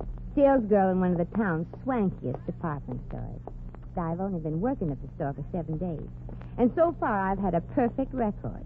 I've been late coming to work every day. Oh, well, I'm sure I'll be able to get there on time as soon as I get enough money to take my alarm clock out of hock. Oh, gosh, it's 9:10 now, and I better hurry. That floor walker, Mr. Drinkwater, has an eye like an eagle. Out of my way, everybody, out of my way. Oh, I'm terribly sorry. Well, heavens to Betsy. Don't just stand there and gape, you silly you. Oh, help me up. Oh, I'm sorry, Mr. Drinkwater. There. Oh. What's the matter, Mr. Drinkwater? Did you break a leg or an arm? Oh, more horrible than that. My carnation. It's in shreds. Oh, and without one in your buttonhole, you're practically a civilian, aren't you? Miss Revere. Well, I'll tell you what, Mr. Drinkwater. Buy yourself another carnation and take it out of my salary. Your salary? Oh, there ain't that much left in it? Hardly, Miss Revere. In the short period of time you've been with our organization, you have been a regular butterfinger. Oh. Every department to which you've been transferred, you've managed to break something. Well, it won't happen again, Mr. Drinkwater. It had better not, Miss Revere. But we can't afford to fire you because you're so much in our debt. And we can't take the chance of putting you in another department where you can cause further breakage. Say, I really got the company over a barrel, ain't I? And I hate to burst your beautiful bubble, Your Majesty. Yeah. But unfortunately, we have conjured up a way to avail ourselves of your services. Will you please step into my office? If I have to. All right. What's the catch? The catch. When you're bitten by a dog, you don't feed him liver, Mr. Drinkwater. I understand, Miss Revere. But you may banish your fears. You see, the reason I have chosen you for this special job is because, well, the requirements are rather unusual. How unusual? Well, you see, you have exactly the right figure, the perfect, everything. Oh, I'm absolutely certain you'll do. Do what, Mr. Drinkwater? Well, I mean, your figure and your coloring. They're practically an exact duplicate of Miss Trent's. Is that good? Peter Drake Honeycutt III seems to think so. Oh, you mean Peter Drake Honeycutt, the rich society playboy that's always giving mink and limousines to chorus girls? Yes. You see, Miss Revere, Mr. Honeycutt is marrying Miss Amanda Trent next week. Well, imagine that. Yes, she's a society girl from Los Angeles, and we have been commissioned by the bride-to-be to create her complete wedding ensemble. Oh, well, how nice. Now, Miss Trent happens to be a very busy young lady, and insists that each flounce and ruffle of her wedding gown fits just perfectly. So you want to use my torso for her trousseau, huh? I abhor your organic way of putting it, Miss Revere. But that's it exactly. You report at once to our Miss Fogel, head seamstress in our Bride Beautiful salon. Okay, Mr. Drinkwater, and thanks. Don't mention it. Gee, I've always wanted to wear a wedding gown, but I guess this is as close as I'll ever get to it.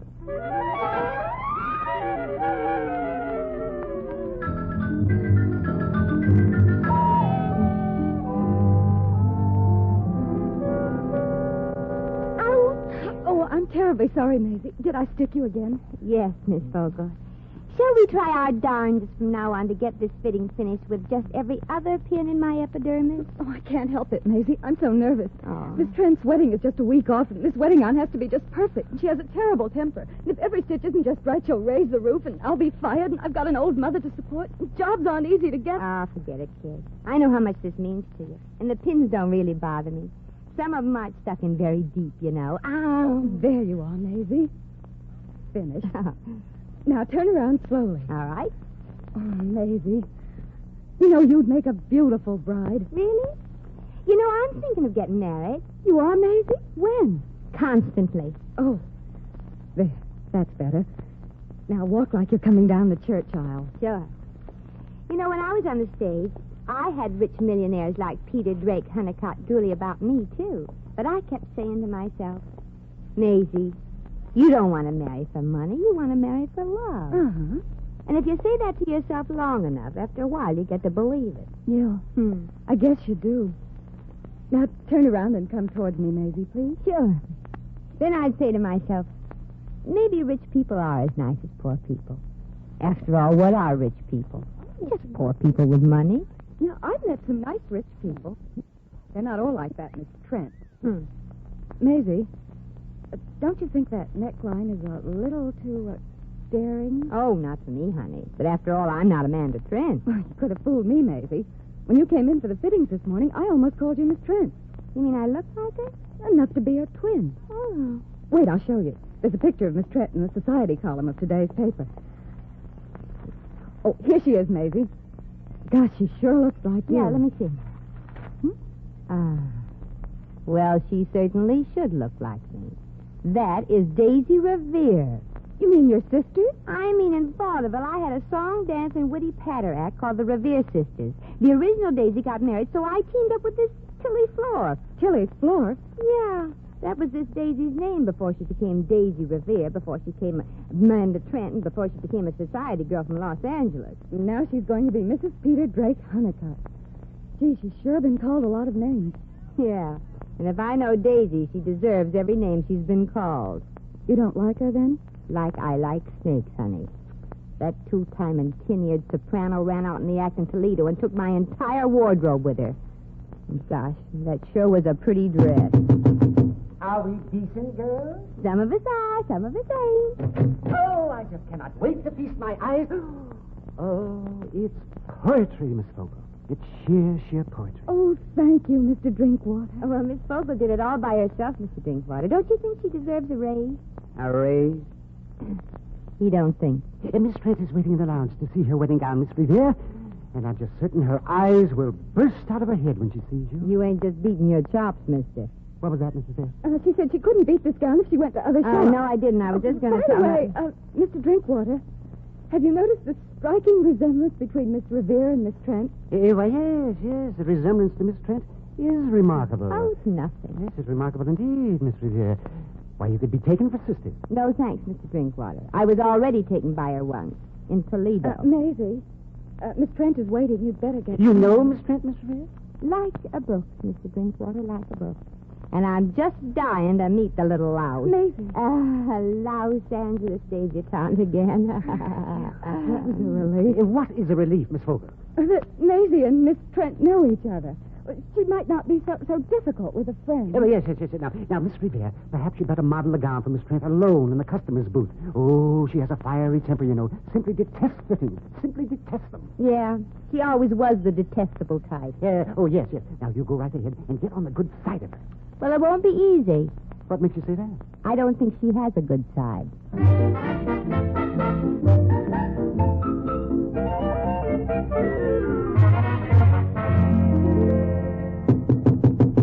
Yes?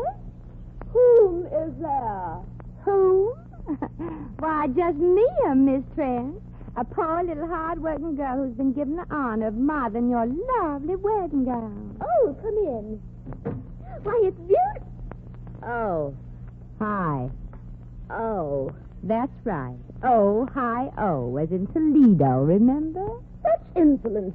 I have never visited Toledo, Miss. Miss. Don't strain your accent, honey. I won't give you away. You couldn't possibly, my dear. You see, even if you know me, which you don't, do you? Thought I did, darling. But people do make mistakes. I made one in Toledo. I left my suitcase unlocked. Well, some people are careless and they lose things. But some other people aren't careless. About things or husbands to be? Those. Yes? Yes, this is me, Miss Trent. May we come in? Yes, we're just dying to see how you like your wedding gown. Oh, just a minute. Stop modeling, Maisie. That's what you're being paid for. Oh, certainly, Your Highness. And may I wish you and your sucker-to-be a long life. Why, thank you. I know being married to you, it may not be a long life for the husband, but it'll certainly seem like it to him. Why, you little... Now, just a minute, Judy Stelly. Mr. Drinkwater, I demand that you discharge this peasant immediately. Yes, but Miss Trent, you can't do that to her, Miss Fool. Just for opening your big trap, you little dried-up-old mouse. You're through, too. Mr. Drinkwater. Yes, Miss Ray, anything you say. Now, wait a minute, Tilly. You can't do that to Miss Fogle. Another word and I shall cancel my entire trousseau. As a matter of fact, I'm going elsewhere to have it made. Miss Trent, now wait, but don't. Oh, Mother told me there'd be days like that. Oh, Miss Trent, wait. We have other seamstresses. Well, Maisie. Yeah, I know. Looks like we're both out of a job. Oh, I'm used to it, honey. With you've got a mother to support. Now, look, I made you lose this job, and I'm going to get it back for you. You are? How? How? How? Well, there's only one way to do it. One way? What's that? I don't know. I haven't thought of it yet.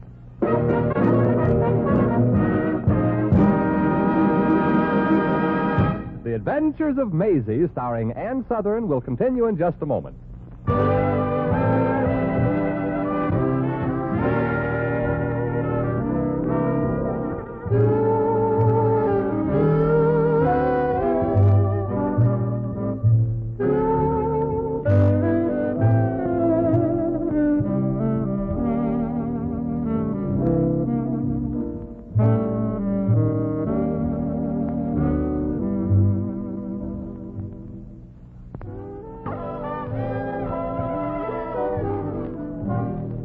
Back to Maisie.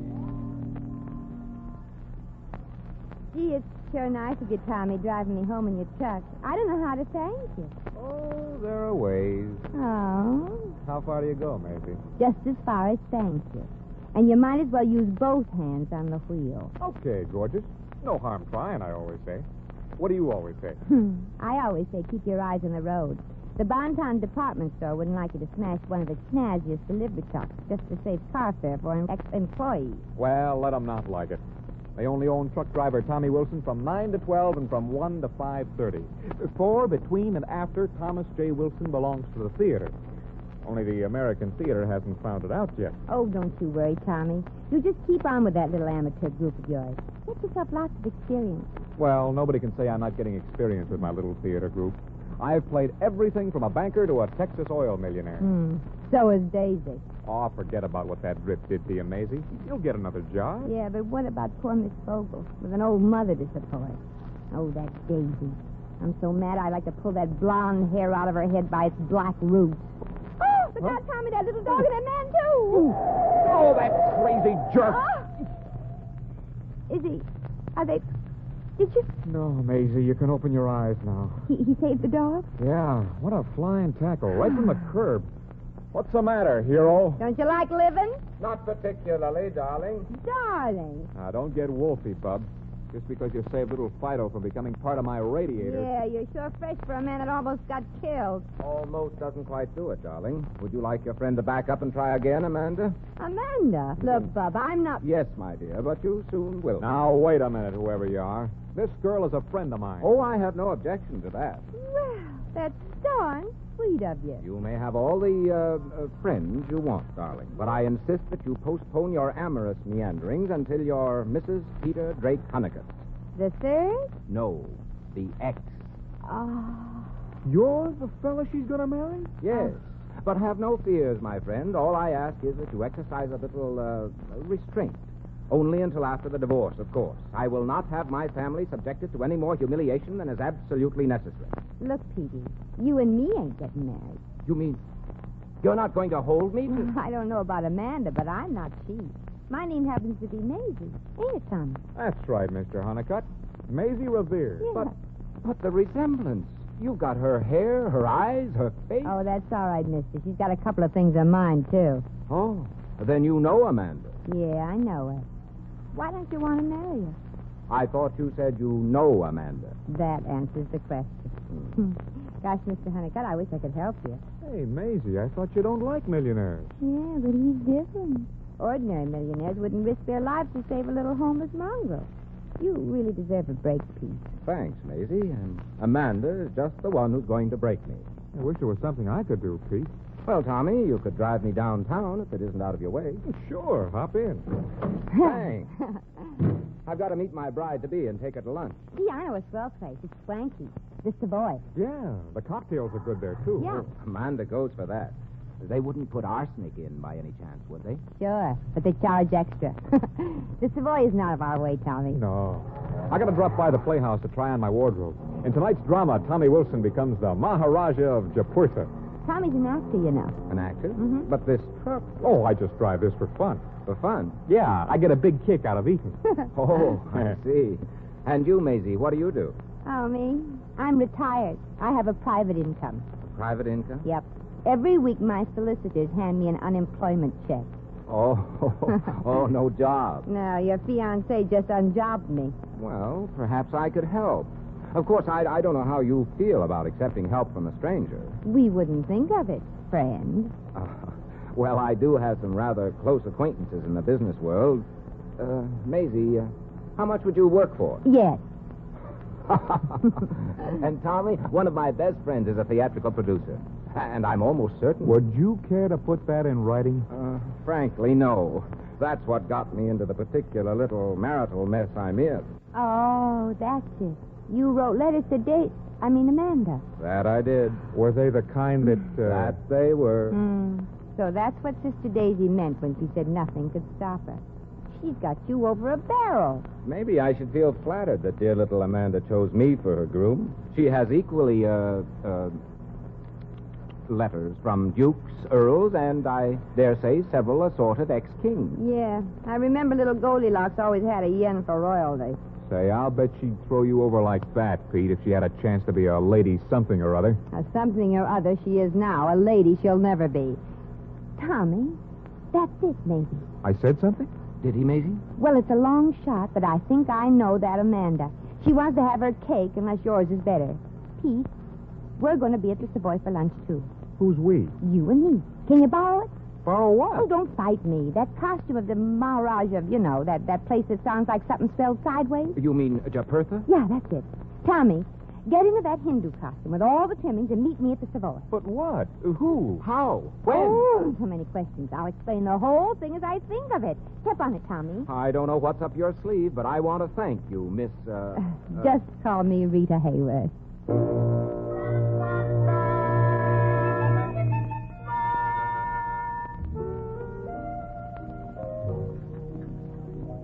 Is Madame ready to order her lunch now? Oh, quite right.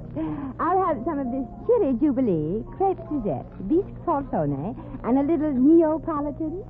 Madame wants 4 desserts. Well, why not? The Maharaja can afford it. Can't you, Maha?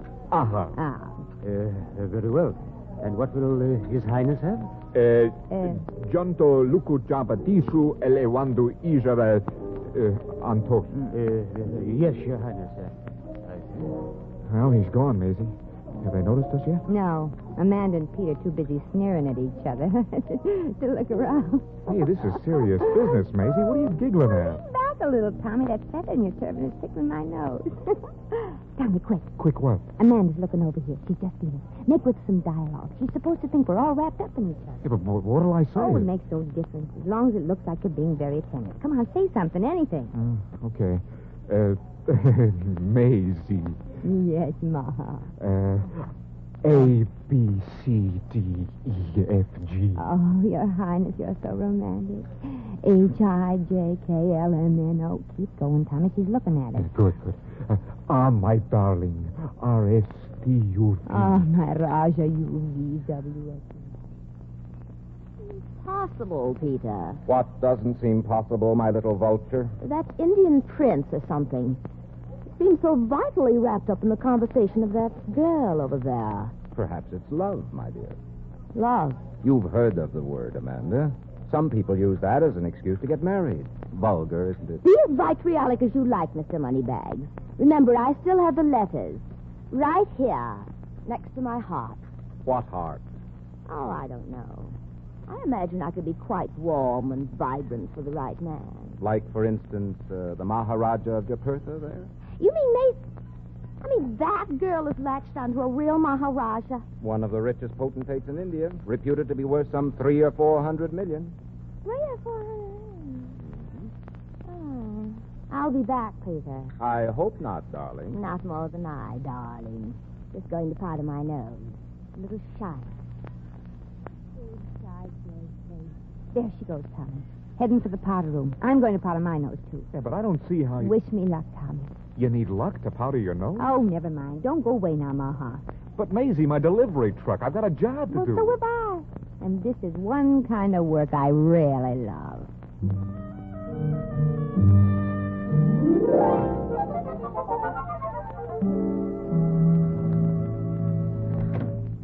Well, if it isn't Maisie Revere. Imagine meeting you here. Oh, why, Tilly. I mean, Daisy. I mean, Amanda. Imagine finding all three of you here in the powder room.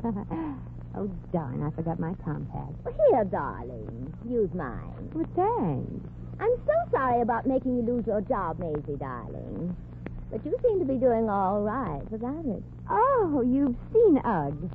Ugg? Yeah, that's Indian for Maharaja. Nice little compact, this, honey. Oh, my fiancé gave it to me. You may have it if you like. Oh, well, no, thanks.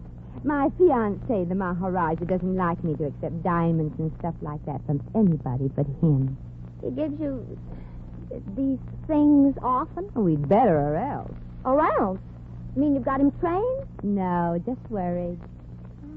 You're smarter than I thought, Maisie, honey. Well, I had a good teacher, honey. It was from you I learned that the pen is mightier than the sword, remember? Letters, May? Yes, Dave. Perfumed ones, too. Here, smell. Oh, sure smells expensive. I envy you, honey. What for? You've got expensive letters, too, written in English. And that's Peter Honeycutt. Yum. That Maharaja of yours ain't no William Bendix. Yeah. But he insists we live in India, in one of his palaces. One of them? You drive a Cadillac, and for me, an elephant. Oh, gosh, that sure is romantic. I love elephants. You get a better trade-in on a Cadillac. Well, you ain't got no kick coming, Maisie. I'd change places with you like that. We could. Oh, we couldn't do that. Could we? Well, no, we couldn't. I guess. No, we couldn't, I guess. Well, I'm just stuck with that 300 million in romantic, mysterious India. May. Yeah. You know, we've got a lot in common. We both look enough alike to be taken for twins. Yeah. And if I dressed like you and you dressed like me, nobody would know the difference. Especially our fiancés. And even if they smelled a rat. Like us. They'd have to go through with the marriage. Or be disgraced. Because your letter's from the Maharaja. And yours from the Playboy. Wouldn't look nice in print. And you'd wind up with Elephant Boy. And you'd just Cadillac Boy. Yeah. Nasty little connivers, ain't we? But all fair in love and war. Here's your letters, Mrs. Peter Drake Honeycutt III. And here's yours, Mrs. Maha. I'll never forget you for this. I'll bet you won't, honey. I'll bet you won't.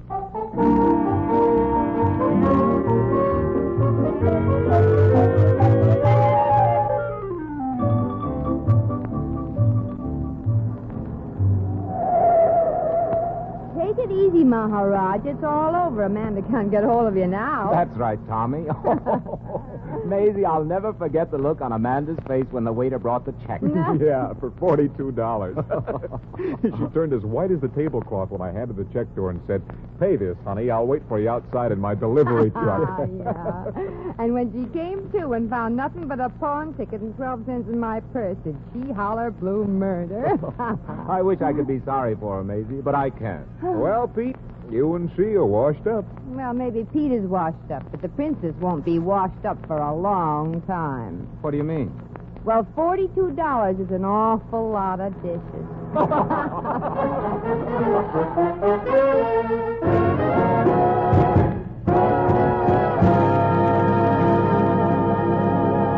In just a moment, we shall return to the adventures of Maisie. Meanwhile, a word from your announcer.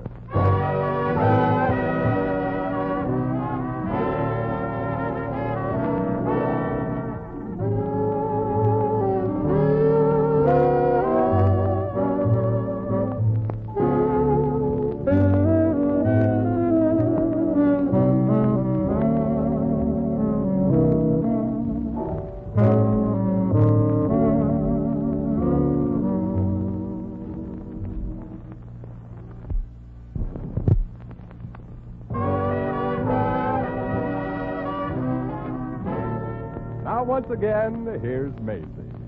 Well, I turned the tables on that money mad used to be singing partner of mine. Now that it's all over, I wonder if she learned her lesson. Probably not, though. It's a funny thing. Some people think that money can buy anything. It's the way I look at it. A boy and a girl don't need a lot of this stuff. You can buy all the happiness you want for $2, the price of a wedding license. Well, now that the whole thing with Daisy and that swank restaurant is over, I sort of feel a little sick inside. One of those 4 desserts must have been a little too rich. I guess I'll just walk home. The air might make me feel better.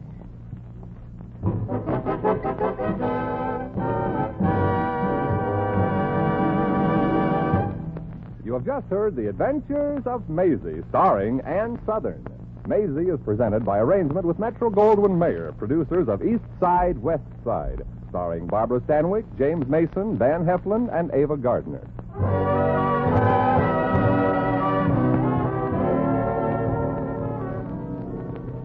The Maisie program was written by Arthur Phillips. Original music was composed and conducted by Harry Zimmerman. Supporting Miss Southern were Donald Woods, Lorene Tuttle, Howard McNear, Byron Kane, and Maya Gregory.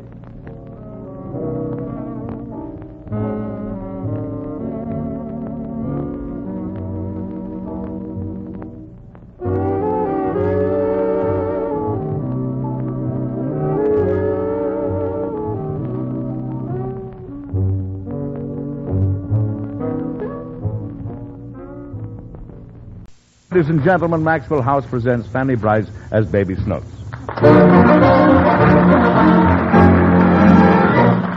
Well, there's trouble in the house again. Snooks ransacked all the closets, found the Christmas presents, and opened them up. Mother was good and mad, and she reported the incident to Daddy, played by Hanley Stafford. As the scene opens, Daddy is entering Snooks' bedroom to have a talk with her. Listen. Snooks. Snooks, where are you? I'm under the bed. Oh. Are you going to come out? No. Well, look out. I'm coming under there. Is he after you too, Daddy? Nobody's after me. What are you doing under that bed? I'm hiding from that woman. What woman? Your wife. I don't like her. Oh, come on out. All right, Daddy. Now, that's better. Now, what happened? Mommy didn't give me no supper, and she spanked me. Oh, I told her never to spank you on an empty stomach. She didn't spank me on the stomach, Daddy. Well, whatever happened, I guess you deserved it. I didn't do nothing. You did plenty. Mother told me you've been a naughty girl all day. What did you do to your little brother? Nothing. Now, you'd better tell me the truth, Snooks. We was playing Indians. And what? And I stopped them. What? But I didn't really stop him, Daddy. I only cut off his hair with the scissors. And you call that nothing? He didn't have much hair anyway. Snooks, what's the matter with you? With Christmas so close, you'd think a little girl would go out of her way to be very good. You'd think so, wouldn't you, Dad? Now, don't be smart. I certainly wouldn't want to get caught opening the presents before Christmas. I didn't want to get caught either. Now, stop that. How is it Mother found you in that closet with the presents? She walked awful quiet, Daddy. The very idea. Ripping open all the packages. People go out of their way to be nice to you. Get you lovely presents. And you couldn't wait a couple of days. Oh, that's the lowest trick in the world. Is it, Daddy? It certainly is. Didn't see anything for me there, did you? Uh-huh. Mommy bought you a bathrobe. Oh. One of those crummy ones like last year? Same thing. Oh, well. You want to see it, Daddy? No, I don't want to see it. You, didn't happen to see what I got for Mother, did you? Uh-huh. That's really a nightgown, isn't it? Uh-huh. It's a crummy one like last year. Now, Snooks, just because I said it, you don't have to say it. Mommy said it, too. Oh, she did. This is going to be a fine Christmas. And on top of everything, Uncle Louis is coming to stay with us. He won't like it either. Oh, what do you mean? I seen the present you brought him. I never mind that present. What's the matter with it anyway? It's a very expensive tie. Oh, what's he giving me? A grand piano? No, he's saying Now, don't tell me. That's the very thing I'm trying to explain to you. I've got enough patience to wait until Christmas morning to open my presents. I don't go snooping around closets and... What did he send me, sir? I ain't gonna tell you. All right, you don't have to. I'm not curious. Not much. Not at all. Oh, no. You don't have to tell me if you don't want to. All right. Now, what is it? Such a big secret? Well, I won't tell you what it is. But, Yes? it's made of wood, and it's brown, and you smoke it. Another pipe. 2-bit Louis. Ah, cheapskate. And to think I tossed out 39 cents on that tie. I'll bet the pipe's no good. It's no good, Daddy. Well, how do you know? I smoked it. Oh, what's the matter with you? I feel sick. Sure, and it serves you right. Maybe you'll have a little more patience from now on. What's patience? Well, I'll tell you. Suppose a man goes fishing. What man? Any man. Uncle Louis? Oh, no. Not Uncle Louis. He's got no time for fishing. He's too busy hoarding. Huh? Nothing. Now, listen. Suppose a man goes fishing, and he sits for an hour and doesn't catch any fish. Then he sits for another hour. Still no fish. So he waits, and he doesn't give up. Finally, he catches a fish. What has that man got? A fish? No. What must he have in order to catch the fish? Worms? He must have patience. Why? Because he had to wait until the fish bit on his hook. Why did the fish bite it? He wanted his dinner. Didn't the fish have no patience? No, the fish was exactly like you. Going through closets and tearing open Christmas presents. The fish done that? No, the fish didn't done that. You done it. I've got a good mind to tell Santa not to bring you anything. I don't care. Oh, you don't?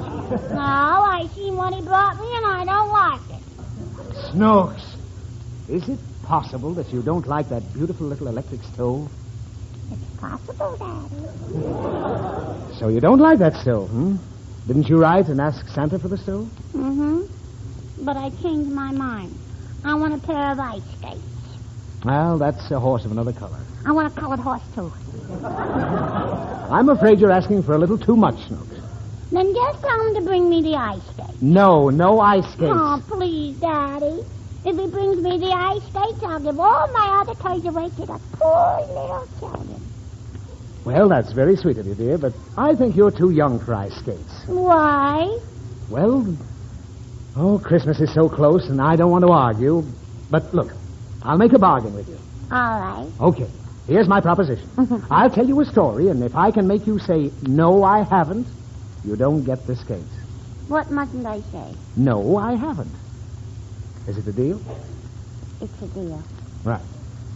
Well, there was once a little boy who lived in a shack with his stepmother and stepfather. He was only a little lad. Was he a stepladder?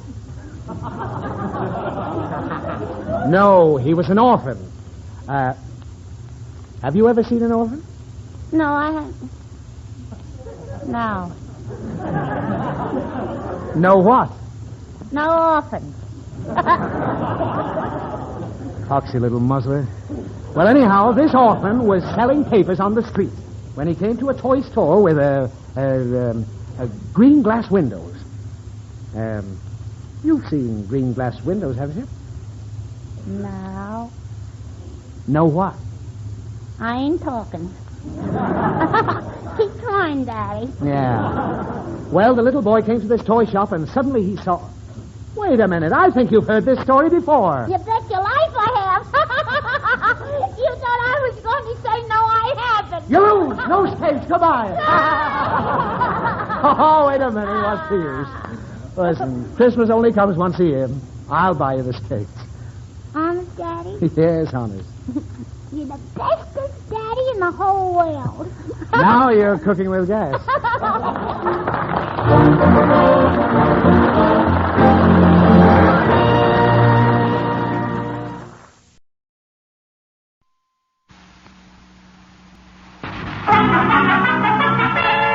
Now it's Our Miss Brooks, starring Eve Arden.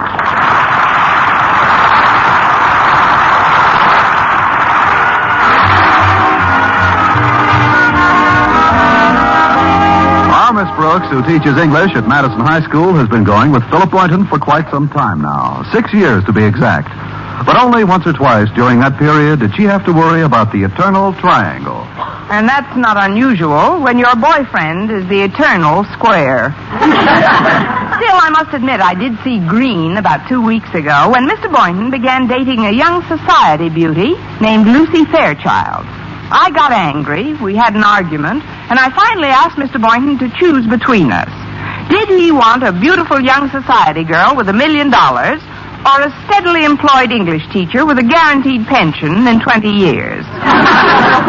Oddly enough, he chose me.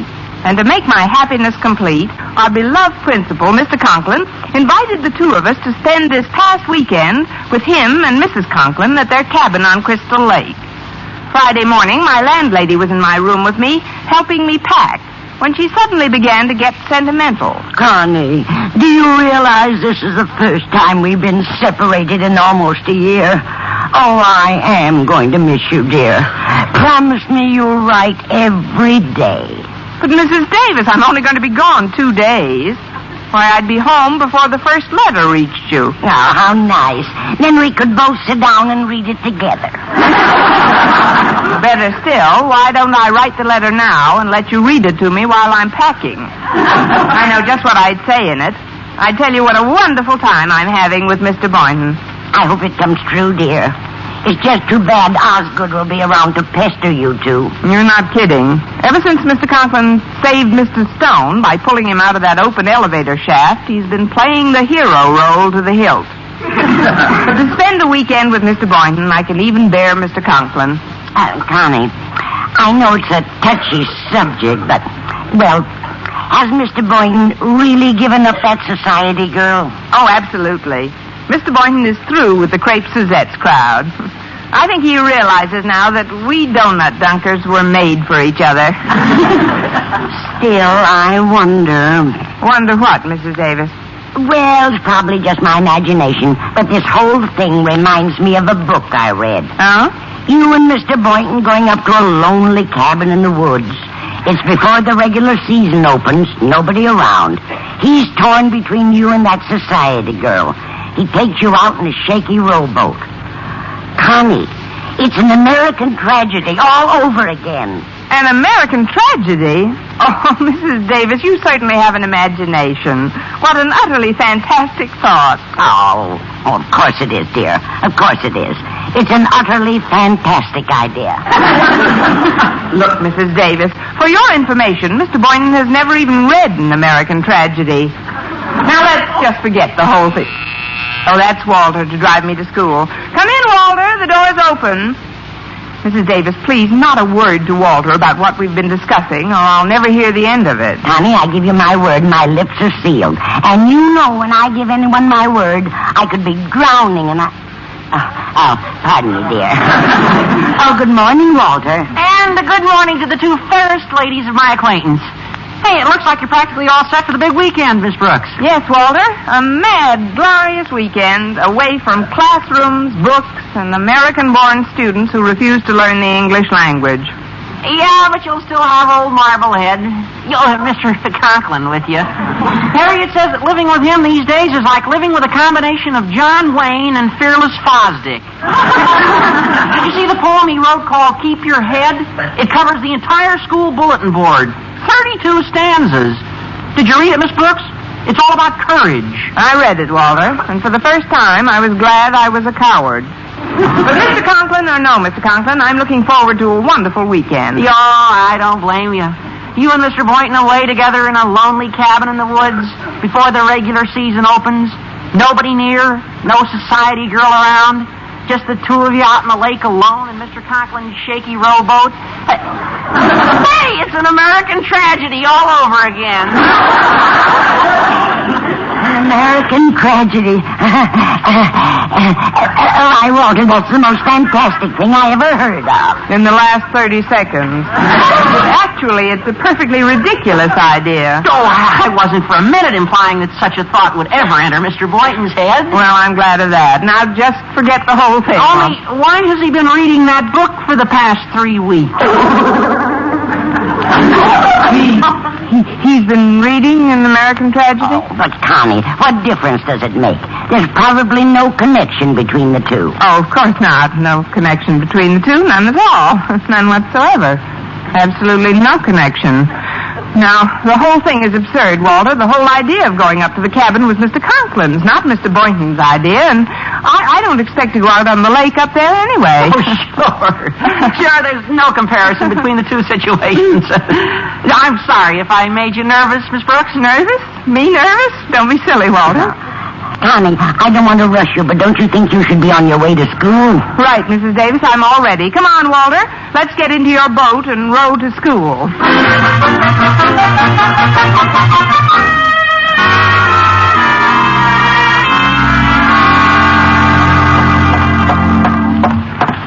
Oh, good morning, Harriet. Oh, hi, Miss Brooks. Why so depressed this morning, dear?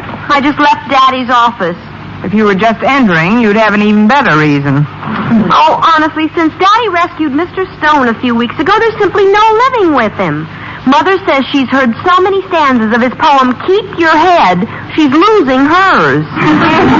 Gosh, I certainly don't envy you being up at Crystal Lake with Daddy over the weekend. Well, with Mr. Boynton along to keep me company, I'm certain I'll manage.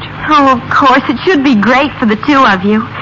Away together in our lonely cabin in the woods before the regular season opens. Nobody around for miles. That society girl forgotten. Just the two of you out on the lake alone in Daddy's wobbly rowboat. Harriet, I won't have you implying this is another American tragedy. But, Miss Brooks, I wasn't implying. You weren't? Of course not. Why, there's certainly no reason to be suspicious of a man just because he suggested to Daddy that he open his cabin and invite you along. Mr. Boynton asked your father to open his cabin and invite me along? It was Mr. Boynton's idea? Well, yes, but that's certainly nothing to be upset about. Upset? Who's upset? Why should I be upset? Besides, Mr. Boynton has never said anything about going out in any boat. He's never mentioned that. Never once. So why should I be upset? Good morning, Miss Brooks.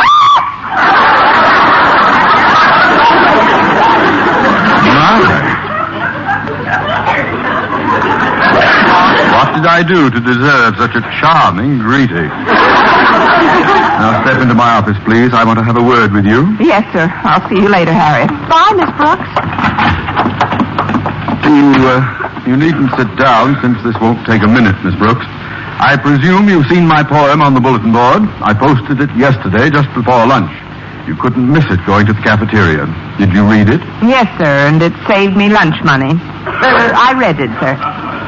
The first two stanzas I consider the most important. Keep your head. by Osgood Conklin. When others about you show panic and fear, just keep your head and never lose cheer. The world makes room for the heart that is brave, so just keep your head. Ride the crest of the wave. Miss Brooks, tell me truthfully, have you ever heard anything so inspirational? Not since Casey at the bat. Now, on my desk this morning was this piece of paper, and on it is a dastardly satire some ignorant buffoon made of those precious verses.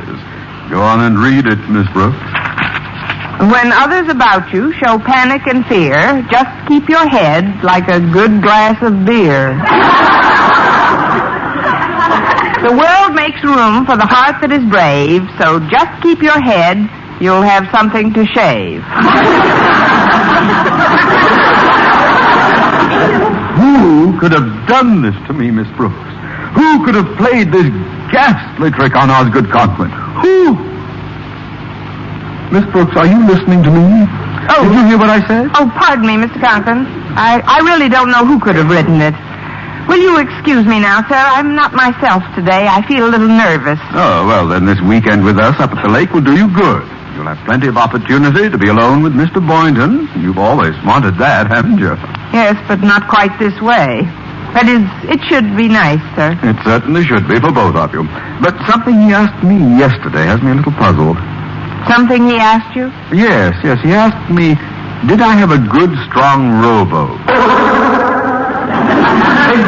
Good, strong rowboat. He asked you that? Well, when did he ask you that? Right after he asked me how deep the middle of the lake was. How deep the middle of the lake was? Well, yes. Looks like Mr. Boynton plans to drown you. Why, what's the matter, Miss Brooks? Where's your sense of humor? I was only joking. I'm certain such a delightful, hideous thought never entered Boynton's head. Oh, no, I'm certain it didn't, sir. Absolutely certain. Now, if you'll please excuse me. Miss Brooks, where are you going? Down to the pool to learn to swim.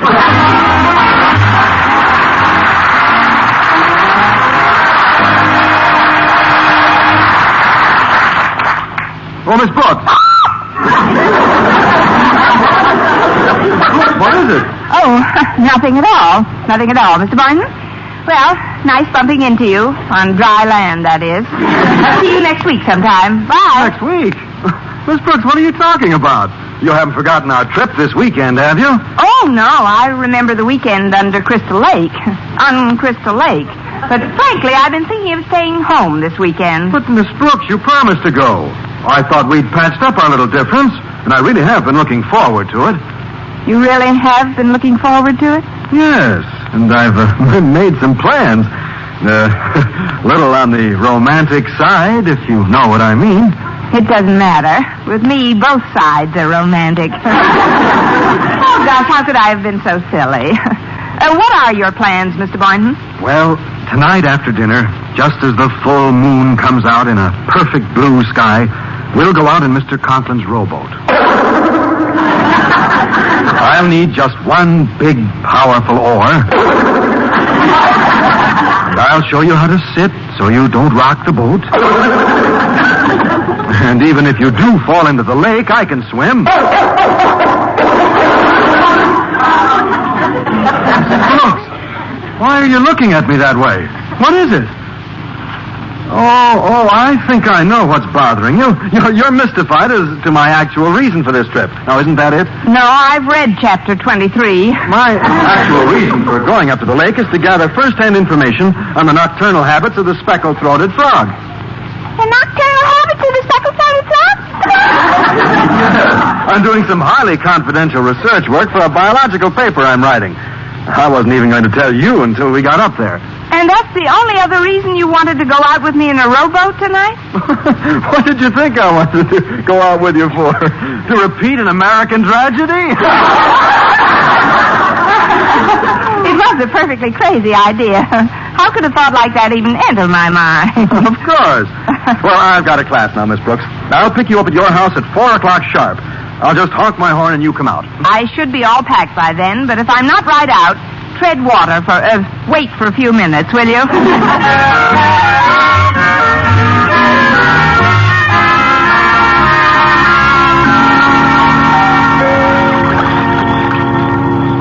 Osgood, ever since we arrived at the cabin 3 hours ago, you've been behaving ridiculously.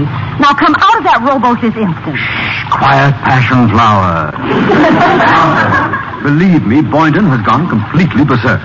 Everything he's done so far clearly indicates he plans to marinate Miss Brooks tonight. Osgood, please stop hiding under that tarpaulin. They're bound to see you sooner or later. Believe me, Poopsie girl. Your Osgood knows what he's doing.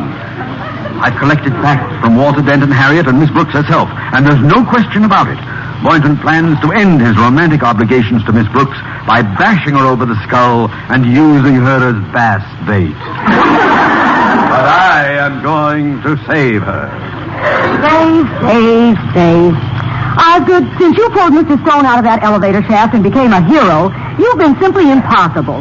Now, please get out of that boat before they come down here. Worry not for your Osgood's safety, my pet. He knows how heroes are expected to act in emergencies, and he shall not be found wanting. The world makes room for the heart that is brave, so just keep your head. And you'll have something to shave.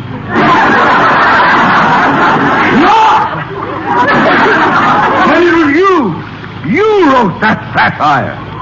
For 20 years, I've clasped a Delilah to my bosom.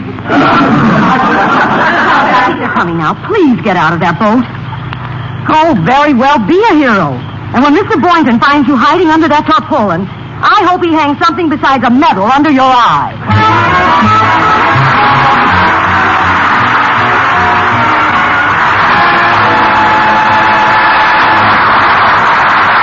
Thomas Brooks will return in a moment. You know, being a good driver is more than just turning on the ignition and stepping on the gas. You have to know where you're going, look where you're going, and getting there depends on the brakes. Have you checked your brakes lately?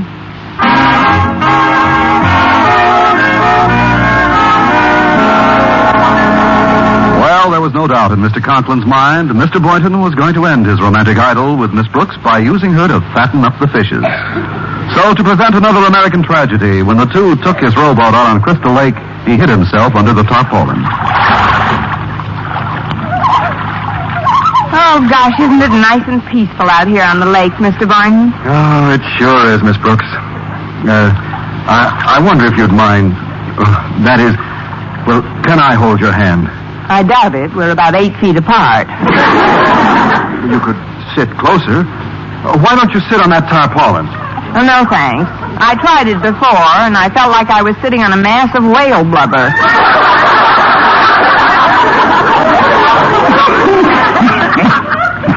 What was that?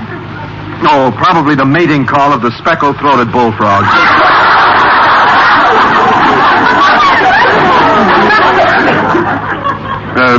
Would you like me to tell you about the love life of the frog, Miss Brooks?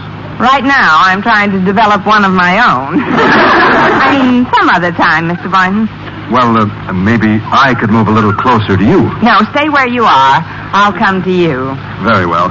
Only be careful. This boat's awfully shaky. Now, here, I'll hold the oar up high and give you... Hold it, Boynton! There'll be no American tragedy in this boat. Mr. Conklin, then it was you under the tarpaulin. See? I told you it felt like a mass of whale blubber. Mr. Conklin, what are you doing in this boat? What am I doing? Miss Brooks, wherever a human life is in peril, there you will find Osgood Conklin. Confess, Boynton, what are you doing out here on the lake with Miss Brooks and that oar? We're rowing around studying the nocturnal habits of the speckled bullfrog. Good boy, I knew if I put it to you that way, you'd confess you were going to bash her head in, drown her, then swim to shore and plead that you're rowing around studying the habits of the speckled bullfrog.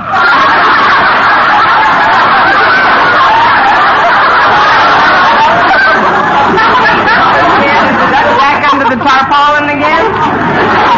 Mr. Conklin, I know it's bad news for you, but let's face it, Mr. Boynton was not trying to drown me. Not trying to drown you? But he can't do this to me. I mean, I worked so hard to be well, just to play it safe, Boynton, I'll take that oar.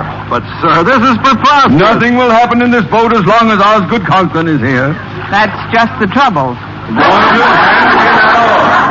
Oh, but, sir. Very well, if you won't give it to me, I'll have to wrest it from you. Release that oar, Boynton. Oh, good gosh. There goes our only oar. Oh, we'll never find it in the dark.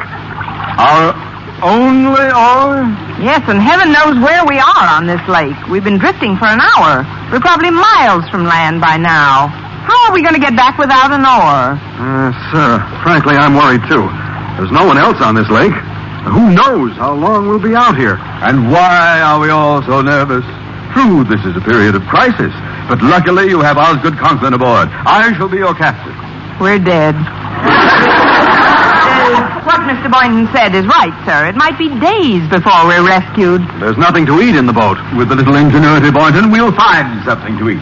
Don't look at me, sir. I'm indigestible. But first, I'll run this ship the way it should be run. Mr. Boynton, you will sit fore and keep a sharp lookout for smoke on the horizon. Miss Brooks, you may sit aft and troll for small fish with a bobby pin tied on a shoelace. I will sit here and steer the boat manually using that good old North Star as my guide. But, sir, that's the moon you're pointing at. And I thought it seemed a rather odd shape for a star. Let's try to get organized, shall we? Clear thinking is the ticket. Lacking an oar, we shall need to improvise a sail immediately. I'll need some large white garment. Miss Brooks? You won't get a stitch from me. Well, then, Boynton, I suggest we use your shirt as a sail. Second the motion. And let's throw in his undershirt, too, sir. His shirt ought to do nicely. Oh, sir, can't we wait until morning for all this? You'll obey orders, Boynton, while I am captain of this ship. Below, sir. We can dispense with your levity, Miss Brooks. And now, before anything else, as a source of hope and inspiration, let us all bow our heads and prayerfully intone the first verse of my poem, Keep Your Head. By Osgood Conklin. Why not let me try to swim to shore for help, sir? But, Miss Brooks, you can't swim. Well, there's no time like the present to learn. Say, am I imagining things, or is this boat sinking? Sinking? Holy cow, you're right. There's a leak. A leak? Where? Good grief! Water's coming in. There is a leak. The boat's sinking. I can't swim. I don't think this boat can last 5 minutes the way the water's coming in. Maybe much less. Well, keep your head, Boynton. Don't get panicky. Don't get panicky, boy. You'll need all your head. All of it, every ounce of it. To tow me ashore. Oh, you ashore? But what about me, sir? I can't swim either. And you know the tradition of the sea. The captain goes down with his ship. Not in this ship! Grab my hair, Boynton. Don't just sit there. Keep a clear head, boy, clear. Here, grab my arm. Which arm do you want? Take your choice. Either... Oh, help me, Boynton. Help me! Steady, sir. Let's not lose our heads. Just think of your poem, sir. When others about you show panic and fear. Oh, stop that idiotic balderdash! Now help me, Boynton. I have a wife and family. Miss Brooks has no wife. Nothing. Oh, leave me, Boynton. Leave me.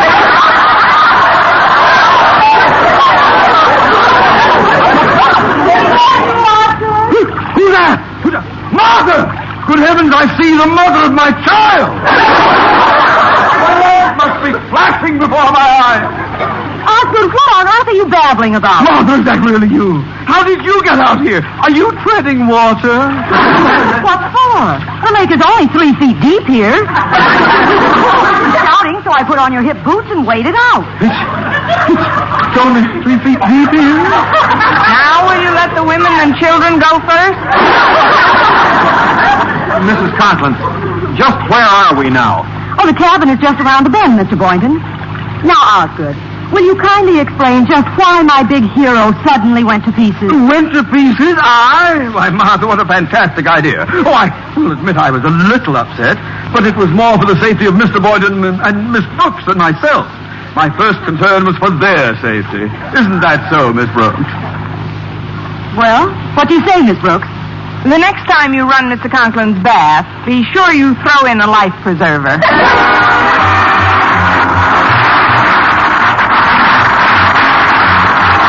Honest Cook, starring in Boston.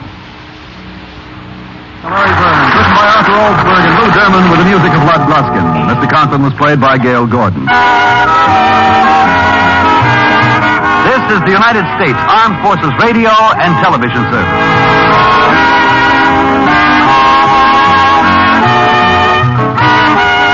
This is the American Forces Network, Europe.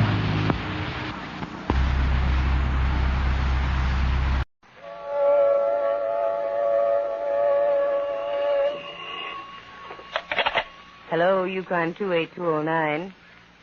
Yes, this is Candy Matson.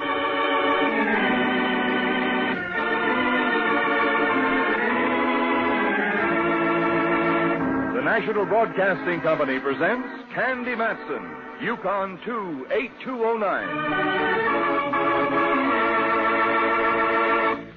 Ladies and gentlemen, before we commence tonight's Candy Matson story, it's a very great pleasure to welcome as our distinguished guest this evening the widely read radio columnist of the San Francisco Examiner, who conducts his own radio column under the title Day and Night with Radio and Television.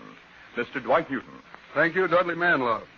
Recently, I conducted a popularity poll to determine our readers' favorite radio program originating in San Francisco. Heading the list, and a top-heavy favorite, was your Candy Matson program. In behalf of the Examiner readers who participated in the poll, I am happy to present this award, which reads as follows. 1950 San Francisco Examiner Favorite Program Award. This certifies that readers of the San Francisco Examiner have voted Candy Matson their favorite local radio program in a poll conducted by the undersigned writer of the column Day and Night with Radio and Television. Congratulations to all who participate on the Candy Matson program, to Monty Masters, who writes and directs it, and to you, Natalie Masters, the Candy Matson star. Thank you, Dwight Newton. We're doubly proud of this award tonight because next week's program will mark Candy Matson's first birthday. From all of us here at NBC in San Francisco, to Dwight Newton, the San Francisco Examiner, and most of all, you, the listeners, who've made this award possible, our very sincere thanks.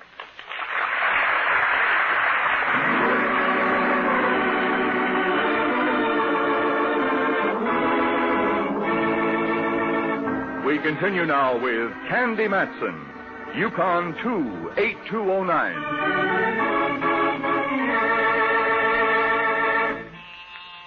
Just a moment, I'll be right there. How do you do? You are Candy Matson. Maybe you've heard of him, Miss Matson. Gordon Gray? Why, sure, the songwriter? That's right. Who doesn't know him? He's written almost as many hit songs as Irving Berlin. What about him, Willa? Well, like many people I know, Gordon is a crime student for relaxation. He reads all the books, listens to all the radio programs, and naturally he's heard and read a great deal about you. Well, I'm flattered. When I suggested talking to you, he agreed immediately. Talking to me, Willa? What about? Well, it's his mental condition, Miss Matson. He's suddenly become extremely childish. All day long he sits at the piano playing nothing but uncoordinated notes. Are you sure they're uncoordinated, or is it some new style he's trying to develop? Miss Matson, you're familiar with Gordon's work. It's always like Lazy Old June, the tenderness of you. What he's doing now is just musical gibberish. How well I remember Lazy Old June. I was just a kid in high school at the time. Are you living with your brother, Willa? No, I'm not. Just as well, too. I don't think I could take it. Why do you say that? These foolish notes he plays. He says he's working on a thing to be called Symphony of Death. That someone is going to kill him. What? Now you've got me interested. I hope so, Miss Matson. He won't talk to me. Every time I drop by, Gordon just sits at the piano, laughing horribly, and playing these kindergarten notes. As I said, he's a great fan of yours. Won't you go and just speak to my brother? Sure, I'll see him. Gordon Gray with a shattered mind. What a pity if true. Think of all the jukeboxes that would have to settle for promissory notes.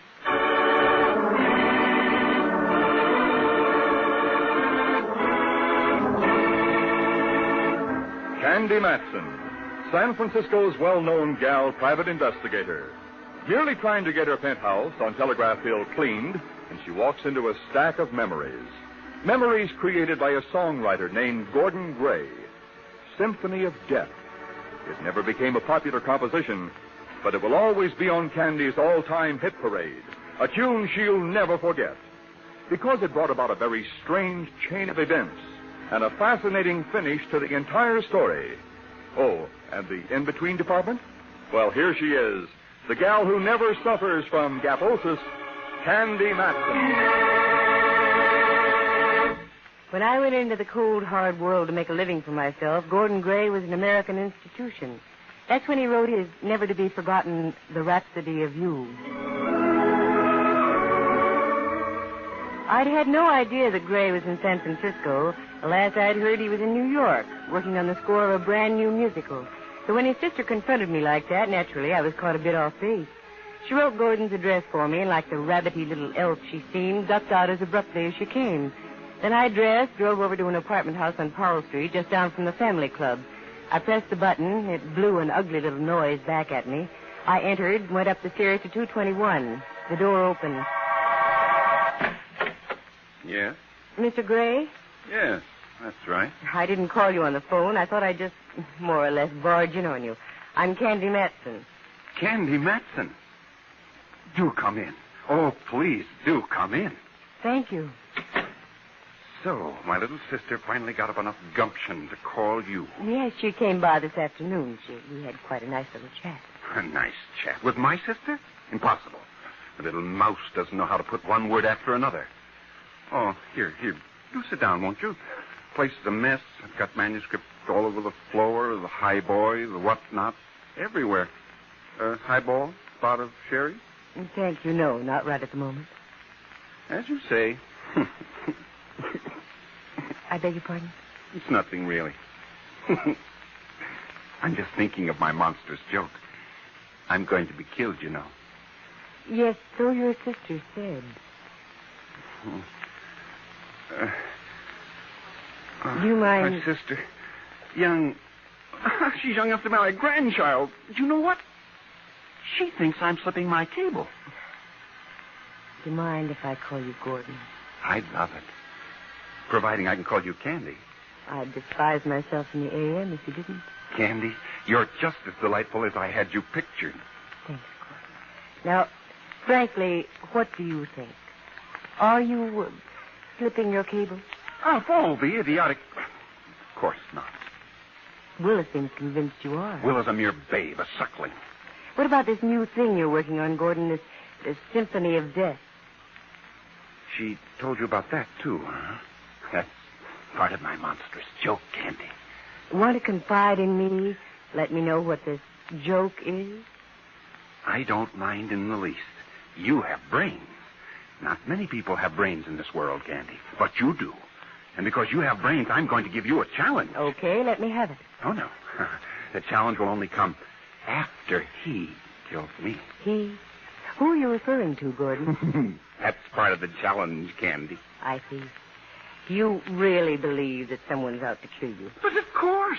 That's the delicious part of the whole thing. I'm going to be killed. It can't be avoided. That's why I'm writing my Symphony of Death. Oh, sure. Now I see. You're making fun of me, Candy. No, I'm not, Gordon, really. It's just that, well, I've never met anyone who was happy about the prospect of getting knocked off. I don't mind, actually. I've lived a full life. I've seen the world, made lots of money, been wined and dined by people in all walks of life. My music will live after me. That's all I care about. Now I can understand. There. You see, that's why I like you. You have brains. Shall I play my new composition for you? If you like. Very well. As you will discover after I'm dead. It's all part of my monstrous joke. Excuse me. Pay no attention to the technique, Candy, my dear. My fingers aren't quite as supple as they used to be.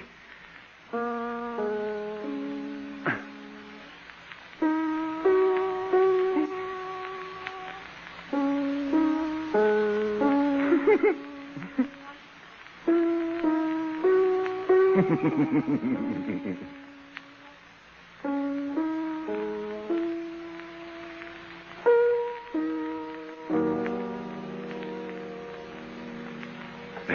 What do you think of it? Gordon, I think it's a great, monstrous joke. I knew you'd see it. It's part of the joke. You're very sharp. I knew it. That's part of the joke, and you can see it. You pay wonderful compliments, Gordon. Thank you. But don't you think this Symphony of Death is a complete departure from your usual style? From something like, well, the Rhapsody of You, for instance? Certainly. It's because of him. I had to write something dedicated to him, didn't I? Well, to scramble a dangling participle, who's him? The man who's going to kill me.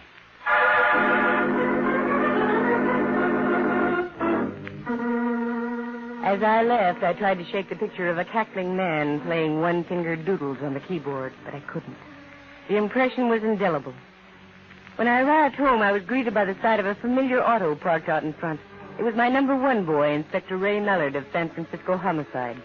I invited him up to sit a spell and chew the fat. What's new, Cupcake? I haven't seen you for several days. Seems like weeks. Ha! A compliment. That means you're after something. I am not. Can't I ever say something nice without you misconstruing? Oh, okay. Compliment accepted. What brings you around here this time of day, Mellard, dear? Aren't you on duty? That's the trouble. I've been on duty for almost 48 hours straight. I had to take a little breather for myself. Working on a deal? Yeah, a hot one. No leads, no clues, no nothing. For a slight consideration, I might be inclined to help you crack the case, Sherlock. By the way, what are you working on? Nothing but hope in what's left of the bank account. You mean to say the great lady Private Eye is temporarily at liberty? I mean to say just exactly that. Well, if I'm any judge of your business ability, you've got enough money tucked away to buy the Philadelphia Athletics from Connie Mack. What do you do with all your loot, Candy? Sew it in hair mattresses and sleep on it. Oh, excuse me a moment, Nellie. Sure, go right ahead. Oh, hello, Willa. I didn't expect to see you so soon. I hope you won't think me a nuisance, but I just had to see you. I understand. Come in. No, thanks. You've been to see Gordon. I just spoke with him on the phone, and he told me. Yes, that's right. What do you think, Miss Matson? Very sad, Willa. How long has he been like this? Just a week or so. He flew in from New York, and I could see the change in him right away. How long ago did he leave for New York? He left Hollywood for New York last month. Was he all right then? Oh, yes, just fine. He seemed so happy. He just finished writing the music for the new show in the East. But when he got there, the backers, as they say in show business, told him the music was no good. He said he'd return to the coast and redo it. But instead of going back to Hollywood, he came here, took that apartment on Powell Street, and he's been holed up there ever since. Do you think being told his music was no good had anything to do with his present condition? Oh, I'm sure of it, Miss Matson. He's always been such a sensitive person. No, Willa. I've known several people who've snapped momentarily under a terrific strain. Maybe it's not as serious as you think. But what am I going to do? Well, first, he needs aid, immediately. I know a Judge Conway here in town. I think he'll help you get Gordon committed to a sanitarium where he'll get the finest medical aid available. A sanitarium? Oh, no, Miss Matson, that would kill Gordon. It's either that or have him get progressively worse. I suppose you're right. I mean, would you talk to Gordon? Explain what must be done? I don't think I'm capable. Sure, I'll do it, Willa. You sit tight, and I'll call you just as soon as I speak with Judge Conway. Thank you. Thank you so much. I imagine I should inquire as to how much you charge for your services. No, forget it, Willa. Getting Gordon Gray back to normal will be pay enough. You're just wonderful, Miss Matson. Goodbye. Poor kid. So helpless. Poor kid is right. I couldn't help overhearing. She's about 90% mouse. She and Gordon must have been poured right out of the same mold as far as sensitivity is concerned. Is that the Gordon Gray, Candy? The famous songwriter? That's the one. And he's cracked up. Mm-hmm. Downright sure. Well, thanks, pal. Just the sight of you has picked me up considerably. I'll be getting back to the grind. Nellie, dear, hold me tight for just a moment, will you? Sure. Don't let Gordon Gray get you down a cupcake. Well, it wasn't a very pretty sight. And I've got to face him again. Thanks for the hug, Mellard. I'll return it someday.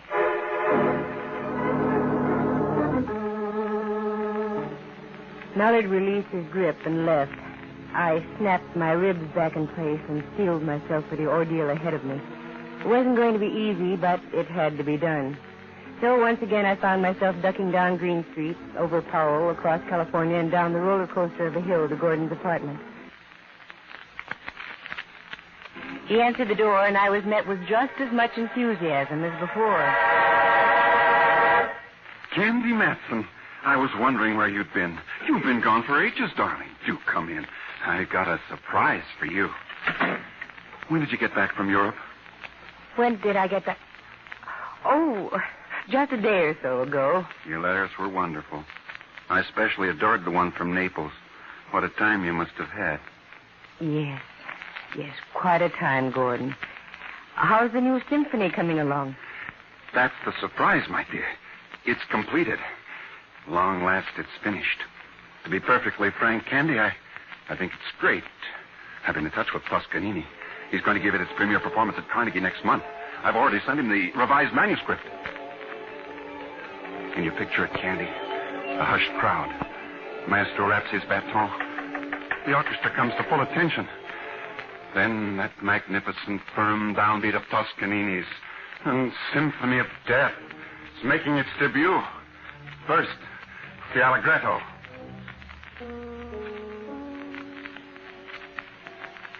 Then the Molto Andante.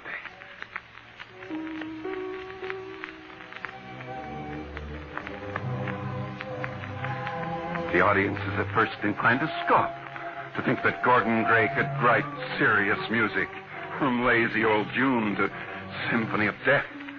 Too much of a step, they'd say. Then Toscanini glides into the con molto. The audience tenses, not believing their ears.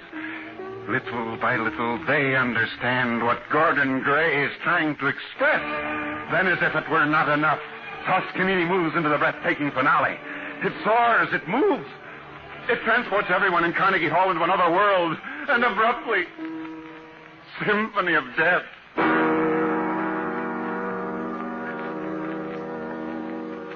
The Symphony of Death is over. The audience arises as one. They shout for Gordon Gray, the composer. History's being made. More shouts for the composer. But Gordon Gray isn't there. Gordon Gray's dead. Because of him. Gordon, listen to me. Because of him. The world will have to be denied any further music from the pen of Gordon Gray. I said listen to me, Gordon. Oh. Go on. I want to talk to you. And you've got to listen very carefully.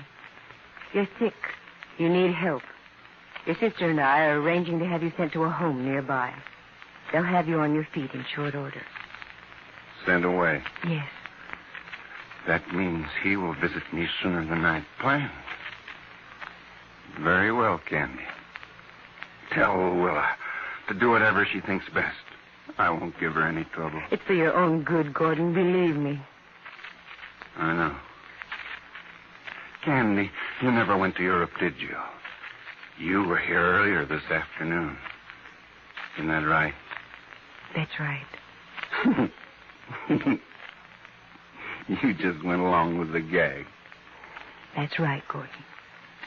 Yeah. He'll be here sooner. Much sooner than I expected.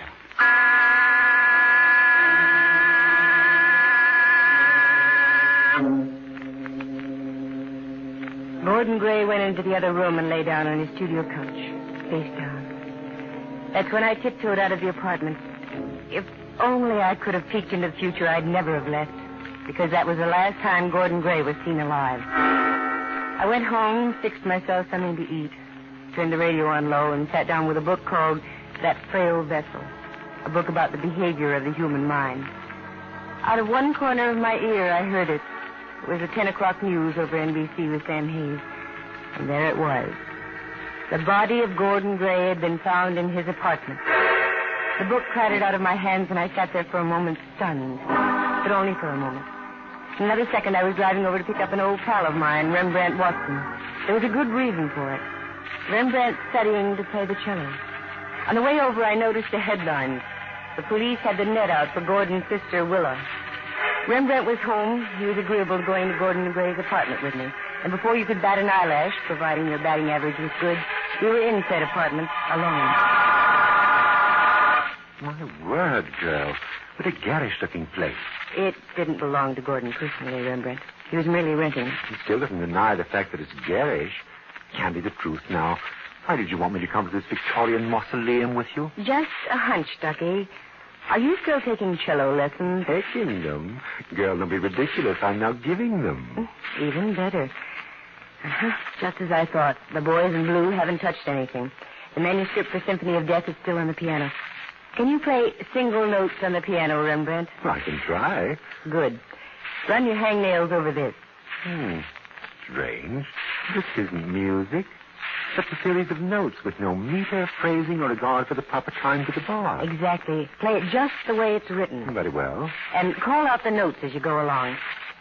I think I'm beginning to understand Gordon's Symphony of Death. As you say, C, A, D, and for no reason at all there's a rest, Candy. B, A, D, and a rest. Go ahead. E, G, G, and another rest. Mm-hmm. And then it goes D, E, A, G, then a long gap in the manuscript. You know what that spells musically, Ducky? Bad egg dead. Utter confusion. Mm-hmm. On the other hand, I don't think so. As we say in the movies, continue on. F, A, G, G, E, D. No timing at all. That spells fagged. So am I. However, it goes on like this. D, E, A, F. Another rest, then B, E, E. Finish. What? Through. It's kaput. Finish. Let's see now. Bad egg dead. Fagged. Deaf. B. Candy, love. If you're going to the notes of the musical scale, you could spell practically anything out of A, B, C, D, E, F, and G, even from a tune. All over town for you? Listen, look, I don't care. My brother's dead. I read it in the papers. How did you get in here, Willa? The cops are surrounding the place. I just walked in through the front door. Oh, wait till Mallard hears about this. Willa, you didn't kill Gordon, did you? No, Miss Matson, I didn't. Honestly, I didn't. I believe you, Willa. Because I think I know who did kill your brother. You do? Tell me. Oh, please, tell me. Down at the Hall of Justice. Okay, let's go. Oh, Rembrandt, bring along that bust of Beethoven sitting on the piano, will you? Pleasure, dear. I'll be glad to. Candy, this thing must weigh at least 15 pounds. Well, you're the only man in the group. Oh? Oh. Very well. Come along, boss. Hall of Justice or likewise.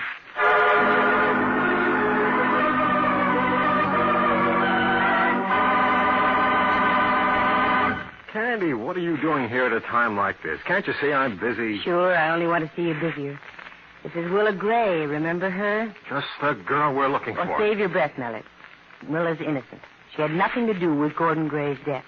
Okay, you know so much. Who in tarnation did? Put that bust of Beethoven on Mallard's desk, Rembrandt. I was wondering how long I'd have to hold this thing. What in the name of Schenectady do I want with that? There sits your murderer. Candy, are you out of your head? No, so complex it's simple, Mallard. Gordon Gray works like a beaver for 2 months writing a musical score for a new Broadway show. He takes the score to New York. The producers tell him it's no good. It's the first time it's ever happened to Gordon. It does something to his mind. He broods. He comes to San Francisco. His mental condition becomes worse. So is yours. Where you're concerned, yes. But let me finish. Here, take a look at this. Bad egg dead. Fag. Deaf D. Okay, I give up. What does it mean? Bad egg dead. Gordon Gray is referring to himself. Fagged, that means he had come to the end of his rope. His musical knowledge and creative ability were running dry. Gray had nothing more to live for. Okay, Miss Edgar Allan Poe. What does Death B mean? Well, that had me stumped for a while, too. Then I got to looking at this bust of Beethoven standing on the piano. It seemed to dominate the entire room. Then I put two and two together and got Ludwig von Beethoven. B was an abbreviation of Beethoven. Beethoven was deaf, Deaf B. I don't get it. You will. Beethoven is going to hit an all-time low. The answer lies inside that plaster bust, I'm sure. Stand back, Nullard. I'm about to splatter a genius. Take a look. Good gravy. A small fortune in greenbacks. That's right. And a note, too, if these eyes don't deceive me. Congratulations, whoever you might be. You learned the true meaning of my Symphony of Death. You've also just executed my killer, von Beethoven. Now perhaps he knows how it feels to be cracked up, too. Thanks for participating in my little joke, my last charade. This is my entire estate. Put it to whatever good use you may see fit. Gordon Gray. Oh, Rembrandt, do me a favor. Take Willa outside. The poor kid's pretty badly shot. Certainly does. Come along, young lady. I still don't get it, Candy. It's easy to fill in the gaps now, Millard. Gordon's music was falling apart. He knew it. So he started swiping melodies from obscure Beethoven themes. But Gordon, with only his flair for writing popular music, couldn't grasp what Beethoven had originally intended. Consequently, the things he wrote were terrible. The more he copied, the more he realized that Beethoven was becoming an all-ruling obsession.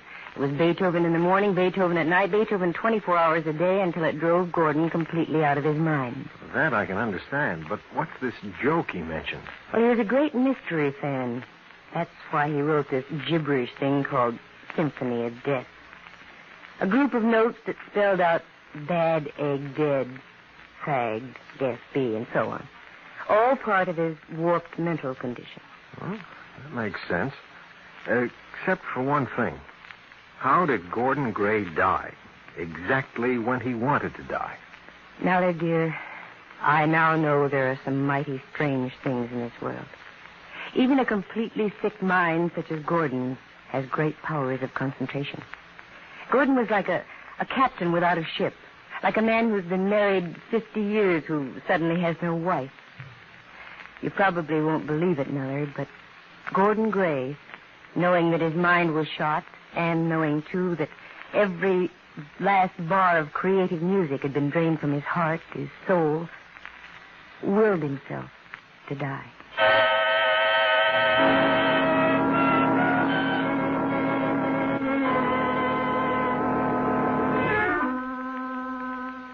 Fantastic? Not necessarily so. There are many stories about animals who have done the same thing. And if animals can do it, why can't a human being with a so-called higher plane of intelligence do it, too? So that's what Gordon had done. Taken his life savings, sealed them into a plaster bust of Beethoven, along with his last laugh note, and sat himself down to die. In Gordon's mind, Beethoven had killed him. I can understand why, too. But just before we left his apartment, I found another manuscript. I had Rembrandt run over it. Note for note, it was the Moonlight Sonata, backwards. But in one respect, Gordon had outscored the old masters. He had completed his Symphony of Death, and Beethoven was in little pieces. That left him one up on another old master, a fellow named Franz Schubert. He'd left one entirely unfinished.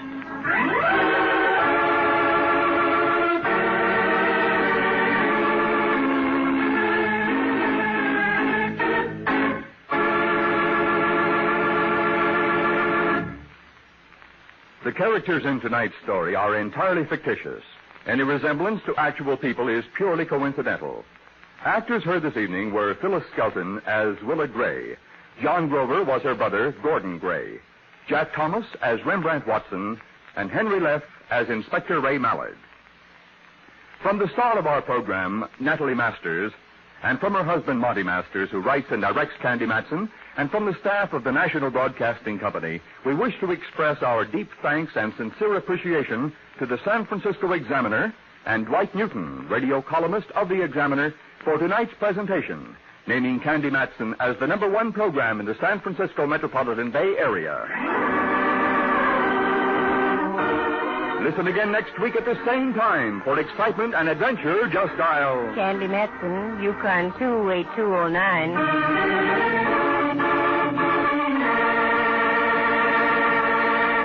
The program came to you from San Francisco. Dudley Manlove speaking. This is NBC, the National Broadcasting Company.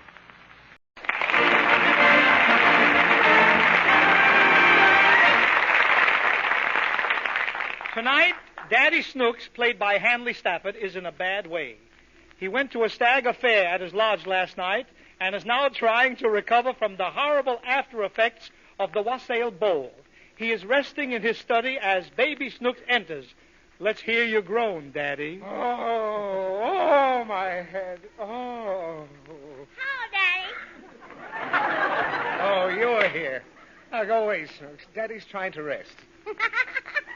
Well, what are you laughing at? Because you're wearing that funny hat. That's not a funny hat. It's an ice bag. It looks like a funny hat. Well, it's not. Only crazy people wear funny hats. Crazy people? Yes. And the thing on my head is an ice bag. Are you hot, Daddy? No, I'm not hot. I've got chills. From the ice bag? No, I've got chills because I have a fever. Uh-huh. My temperature is high, so my resistance is low. And when my body heat rises, it makes me feel cold when I'm really very warm. Shall I get you a funny hat, Daddy? I don't want any funny hats. Now, leave me alone. My head is splitting. Oh. Why is your head splitting, Daddy? Oh, because I worked too late in the office last night. Oh. How was the smoker, Daddy? All right, you little snooper. So I went to a smoker. And don't ask me to tell you what a smoker is, and don't bother me at all. Just get out of here. All right. Oh, my stomach. Am I sick? Daddy! Oh, what do you want? How'd you get sick? Well, at this party last night, there was so much smoke that it got into my lungs and caused this headache. Now, do you know what's the matter with me? Mm-hmm. You got a hangover. Brooks, what are you saying? That's what Mommy said on the phone. Oh, she did, eh? Big blabbermouth. Huh? Nothing. Go away and let me get some sleep. All right. Oh. Daddy! Don't do that! Do what, Daddy? Yell in my ear like that. Huh? Yell in my ear! All right. Hey! Oh, my head. What are you doing to me? You told me to yell in your ear. Oh, Snooks, please leave me alone for a half hour. Just 1 half hour, please. All right. Daddy! Oh, now what is it? Where did you go last night? To my lodge. It was our annual smoker. Did you take Mommy? No. Why? Because no women are allowed there. Only elks. And why did you go? Because I'm an elk. Huh? I said I'm an elk. Yeah! What are you hollering about? Because I think you're crazy. What's crazy about my being an elk? A lot of people are elks. My boss is not only an elk, but he's a lion and a moose and an eagle. How much does it cost to see him? It doesn't cost anything. Those are the lodges that he belongs to. Now run along and let Daddy's headache get better. I'll go if you buy me an ice cream cone. You can't have any ice cream cones. Don't do that. Don't jar my head. I want an ice cream cone. No, I can't afford it. I work too hard for my money. Ain't you rich, Daddy? No, I'm not rich. That is, not in cash. I'm rich in other things, I guess. Oh, my head. What are you rich in, Daddy? I'm rich in other things, I guess. Oh, my head. What are you rich in, Daddy? Oh, well, I I have your mother and you and your baby sister. I place a great value on all of you. How much? Oh, I don't know.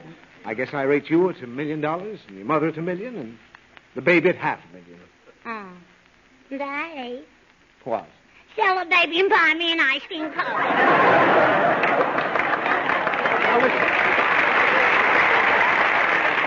You listen to me, Snooks. You're old enough to learn not to ask for so many things, but to give a little more. Give what, Daddy? Well, for instance, you have a lot of toys. Only last month you got that great big doll for a present. You mean the one that Uncle Louis sent me? Yes. And that poor little Smith girl down the street has no toys. And no Uncle Louis to send her any. Mm-hmm. Now, wouldn't you like to give her that doll? No. Well, what would you like to give her? Uncle Louis. Snooks. Oh, I'm afraid you're not imbued with the spirit of charity, Snooks. I want you to grow up to be loved by everybody. Be kind and generous. Mm-hmm. You'll be much happier, too. You'll learn what a wonderful thrill there is in giving. Much greater than receiving. Mm-hmm. Do you know why I'm telling you all these things? Mm-hmm. Why? Because you don't want to buy me an ice cream cone. Now, that's not it at all. I thought maybe you'd remember that Monday is my birthday. And you might buy me a little present. All right. Daddy, would you like me to buy you a chocolate cake? Oh, no. With whipped cream? Oh, stop that. With marshmallows? Oh, I'm sick. Snooks, don't mention food. Well, what shall I buy you, Daddy? Oh, anything. Go away now and let me pull myself together. All right. I see how much money I got in my little bit of Peekawee bank. Yes. Oh, thank heaven. Now maybe I'll rest. Oh, Snooks, what's all that noise? I lost the key to my bank, and I gotta break it open. Oh, don't do it now, please. I got it open, Daddy. Well, that's good. Now leave me alone. All right. You know what I'm gonna buy you for your birthday? No. What? A new watch. Oh, that's silly. I've already got a very fine watch. No, you ain't, Daddy. Now, why do you say that? Because I just used it to break open my bank. What? You little...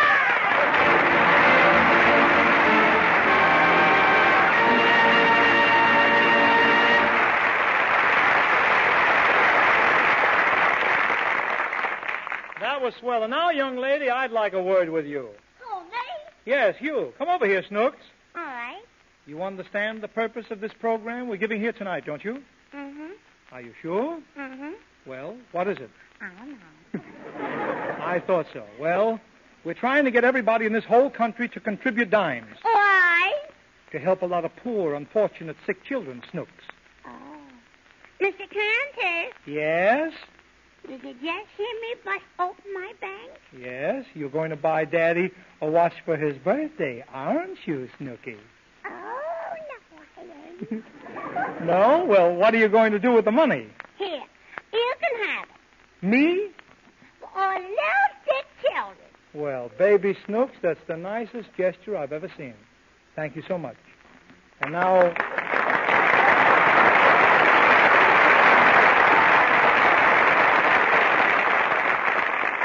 Thank you, Fanny Bryce and Stanley Stafford.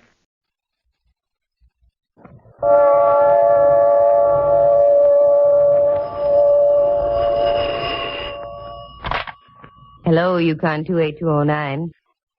Yes, this is Candy Matson.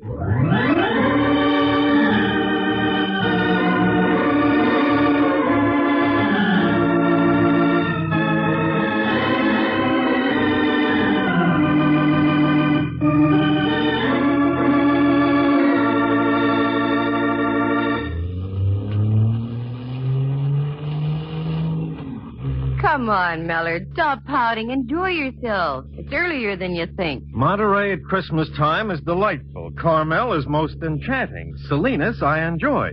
But to haul us way over to some unexplored cannibal country is too much. Did you hear that, Rembrandt? Cannibal country, he calls it. Mad me, boy. This may come as a shock, but San Juan Batista was founded by the Franciscan Fathers in 1797. I remember it as though it were yesterday. Don't let him bother you, Ducky. Mallard can't stand this wonderful air. He misses the gas fumes of the big city. That's not that, Candy, but I do want to get back. Relax, Max. You had a chance to take 2 days off, so make the most of them. What's the name of this town again? San Juan Bautista. You'll love it, Mellor, dear, really. The mission, all the old buildings still standing. Oh, you'll adore it. Honestly, you will. Look, Rembrandt, old friend, I may like a thing, but I'll be hanged if I'll adore it. As you will, minion. How much farther, Candy? We're just entering the town now. I thought we'd take a look at the mission first. Okay. Hey, this is a cute little town at that. That's my boy. I knew you'd warm up once I got you over here. You know, strictly from a police angle, you might be interested in knowing that Joaquin Murrieta visited here more than once. So did Three-Fingered Jack. Where's my shooting iron? I'll get the varmints. Take it easy, Hopalong. We're approaching the mission. Oh, for golly's sakes. It's a big one. Isn't it beautiful, Mallard? And don't you get a whole flood of thoughts going through your head when you look at it? Ah. With a little imagination, one could almost see the native Indians walking back and forth, coming into town for the evening vespers. I only hope the mission's open. Well, let's find out. Good idea. I think I see one of the fathers around the front, Candy. You can ask him. Thank you, Ducky. Yes, let's go.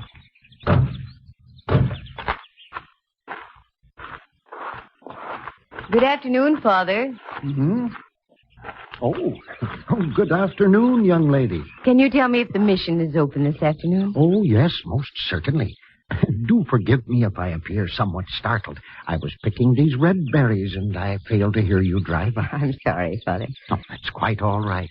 I fear my thoughts were wandering. Pardon me, may I introduce Mr. Watson? How do you do, Father? And this gentleman is Lieutenant Mellard. How are you, sir? Lieutenant? No, not military, Father. I'm with the San Francisco police. The police? No, Father, we're not here on business. I was wondering. I thought for a moment that Father Philip might have reported me. Reported you? For what, Father? At lunchtime, I made a frightful mistake. By error, I ate his apple.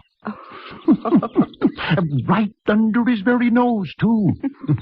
Oh, pardon me. I'm Father Paulino. I'm very happy to know you, Father. My name is Candy Matson. I have some free time. I would be pleased to show you about. May I? We'd be delighted, Father Paulino. I think we can start with the yard. It gets dark so early this time of year. Father Paulino. Father Paulino. Why, it's Miguel Torres. What could be wrong? Oh, Father Paulino, it is there. Miguel, my son, what is it? What has happened? Oh, the most awful thing you ever hear of. Vicente, he just shoot himself. Merciful heaven. Is he badly hurt, Miguel? Oh, I think he is dying, Father. No. Oh, the poor boy. Where is he? At his house. Excuse me, Miss Matson. I must leave immediately. Would my car be of any help, Father? The car? Yes, thank you.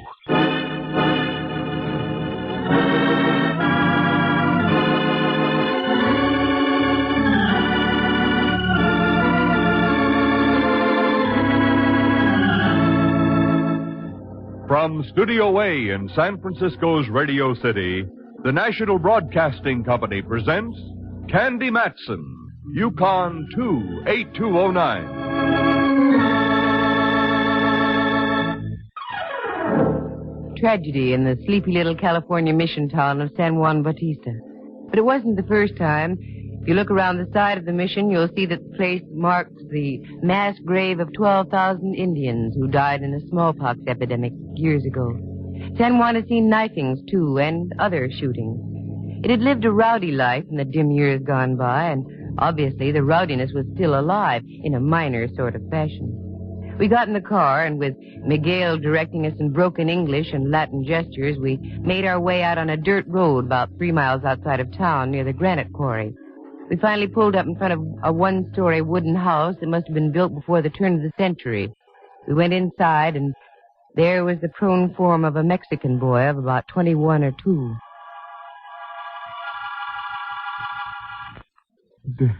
There he is, Father. Is he all right? I don't know, Miguel.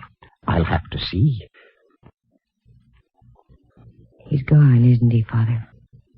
Yes. May his soul dwell eternally in peace. He is dead.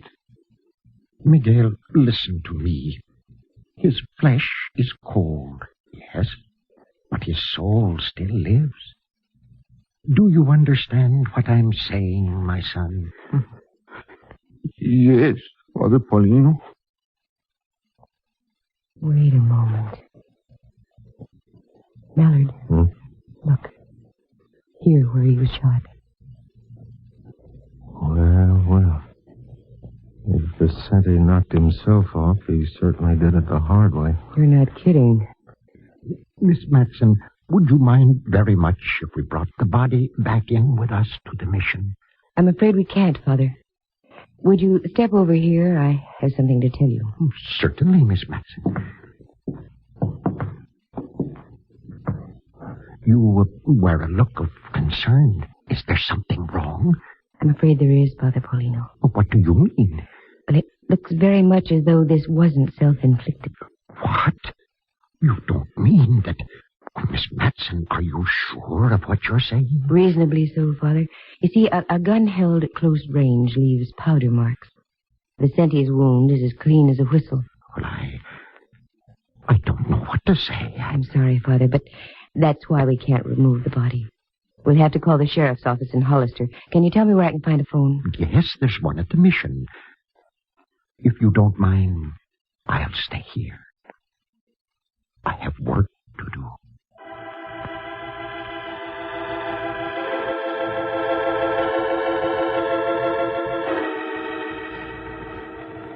Father Paulino was right. He had work to do. The ecclesiastical kind. And he did it in a simple and impressive way. San Juan Bautista, with a population of a little over 600, and we run plop into a murder. Mallard said he'd go back to the mission and make the call, and left. 45 minutes later, the undersheriff of San Benito County drove up with Mallard.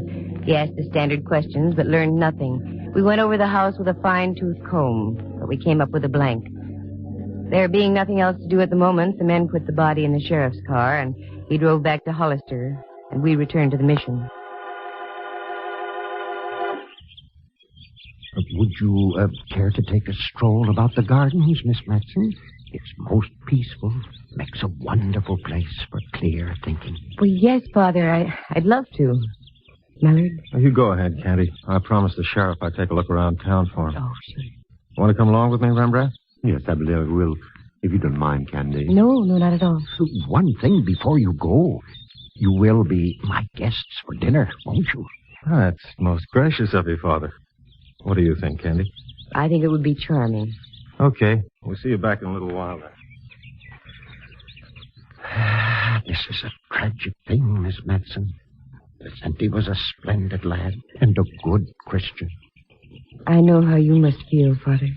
I never could understand why there must be things of this sort in the world. Not only between individuals, but countries and nations as well. It is hard to comprehend. The more I try to reason, the more confused I become. About Vicente, Father, who do you suppose could have done it? I don't know. I really don't. How about Miguel? What? Oh, no, Miss Matson. Why, he and Vicente were like brothers. Brothers sometimes quarrel, you know. Not in this case. Miguel is a good boy. Why, he works here at the mission. You'll pardon me, Father, but in my business I find I have to be doubtful at times. What is your business, Miss Matson? I'm a private investigator, Father. Oh, very curious. Yes, I suppose it is, but in a sense, you're a policeman too, Father. I? Yes. You police the soul, don't you? Ride herd on the thoughts and actions of men? Why, yes. I'd never thought of it that way before. Yes, in a sense, I suppose I do wear a badge. I wear the badge of righteousness, the star of God.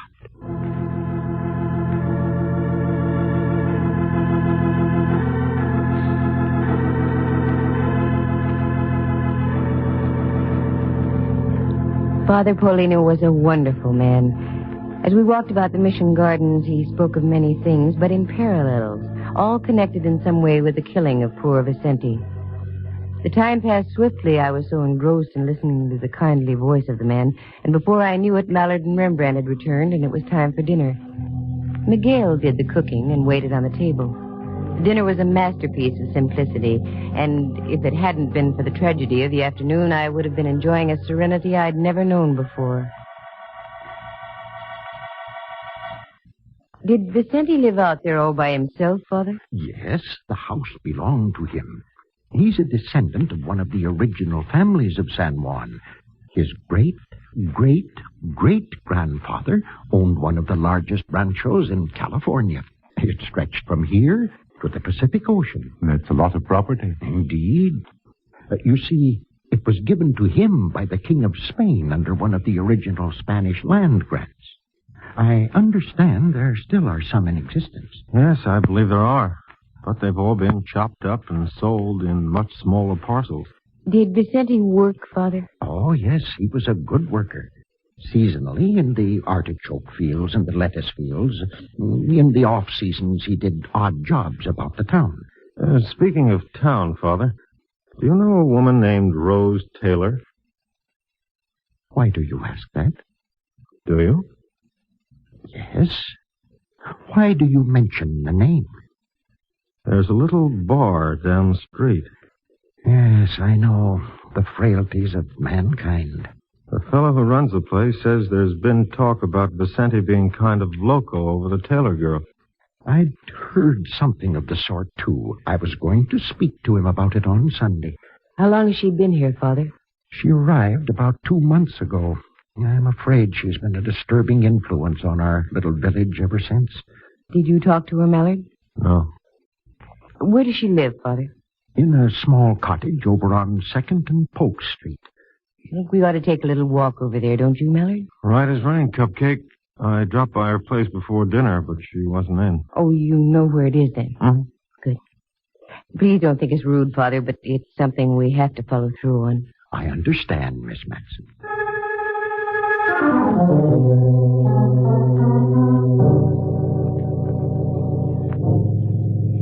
We got up from the table and went outside the mission. We pulled our coats closely about us, and little jets of steam came from our mouths as we breathed the crisp evening air. We'd only gone about a dozen steps or so when we were stopped by a voice from behind. Please, Senorita Matson, senor. Huh? Why, it's Miguel. What is it, Miguel? Something wrong? I hear you talking inside. You are going over to see Senorita Taylor? That's right. Oh, please, no. The Senorita Taylor, she is a good girl. She would not to hurt anyone. That's not what Father Paulino seems to think. Oh, the good father, he does not know much about the outside. All his life he live in the mission. He is, how would you say, he's secluded. The good father may be secluded, Miguel. But I have a strong hunch he knows more about what's going on around here than anyone in town. Oh, but please, you believe me? Senorita Taylor, she is a good person. Look, Miguel, you want to find out who killed Vicente, don't you? Oh, she? Well, that's what we're trying to do. Now, you be a good boy, Miguel, and don't get yourself all in the stew.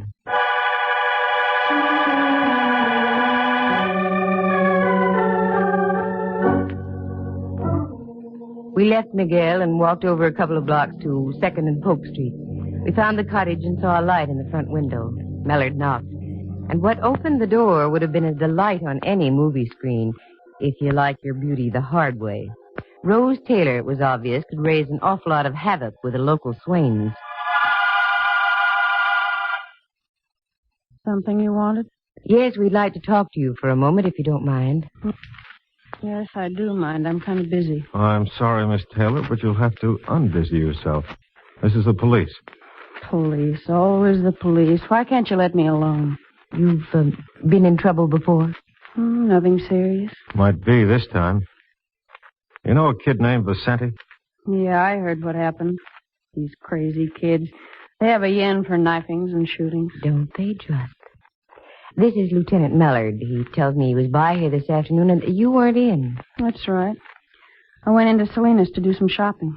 We can prove that, can we? Absolutely. Well, well, what have we here? A very cozy little .32 revolver, and also nicely cleaned and oiled. You always keep it this immaculate, Miss Taylor? Certainly. When some character gets too much tequila under the belt, you don't know what's going to happen. And the suitcase on the bed. Are you getting ready to go somewhere? Wait. If you're trying to make out that I knocked off Vicente, you're just whistling Dixie in 4 flats. Look, a telegram. If you'll take the time and the courtesy to read it, you'll find that my sister in Los Angeles is a very sick girl. I was going down to spend a week or so with her. What is this, a convention hall? Come in. Buenas noches, senorita. Miguel, beat it. I'm busy. I am sorry. I am sorry. I have a message for Senorita Matson and for you, senor. Father Paulino sent me. A message? What is it, Miguel? The sheriff in Hollister just called on the telephone. He said to tell Senor Mallard that the bullet that killed Vicente was from a .32 caliber gun.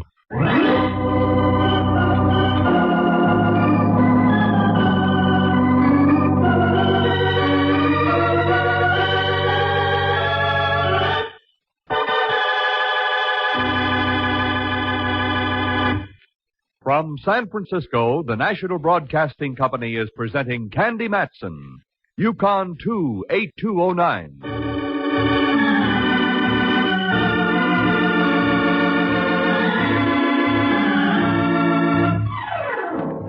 Well, now, a .32 slug had killed Vicente, and Miss Taylor owned a .32 gun.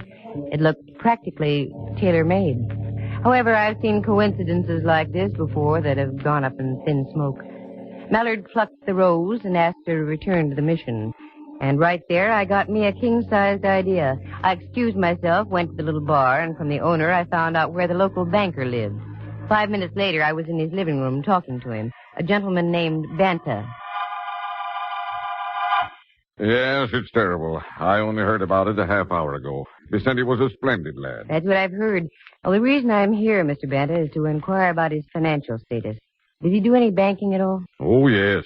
Up to about 5 or 6 weeks ago. Uh-oh. Can you tell me more? Well, he had a savings account of approximately $2,800. Suddenly, he began making withdrawals.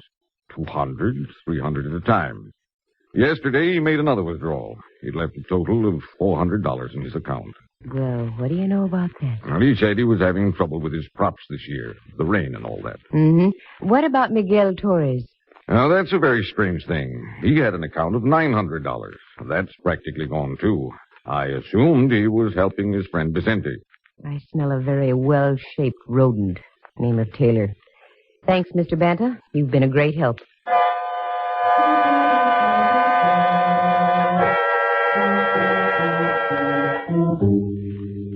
Things seem to be taking shape. It looked like the old story of a no-good playing both ends against the middle. Both ends being Vicente and Miguel. The no-good? Rose Taylor. Scattered pieces of the puzzle were beginning to fall in place. Father Paulino. At first I couldn't believe it. And I wondered what his reaction would be. Next step, the bartender at the village pub. I walked in and caught him at a good time. The place was empty. Good evening. What can I do for you? A package of cigarettes, please. Sure. How are these? No, the others, if you will. All right. There you are. Anything else? Mm-hmm. Information. Yeah, what do you want to know? Miguel Torres and a kid named Vicente. Did they come in here often? Who are you? Private investigator. Here. My merit badge. Yeah, that's a new one, a lady cop. Ah, the world is ever-changing, Buster. Now the answer.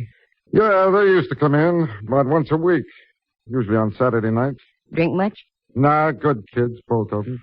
When were they in here last? Well, let's see. Yeah, night before last. Any arguments? They're so soft-spoken, those kind of guys, it's hard to tell. But now that you mention it, I think there was a bit of a rhubarb going on. Who was taking the lead? Torres. I gather he was sort of griped about something. Not too loud, not much fire. That's when it gets dangerous. And they weren't drunk? Nope. And I can spot a lush at 40 paces. They each had a beer and left. Thanks, mister. Here, Buy yourself a cup of Christmas cheer. Well, thank you.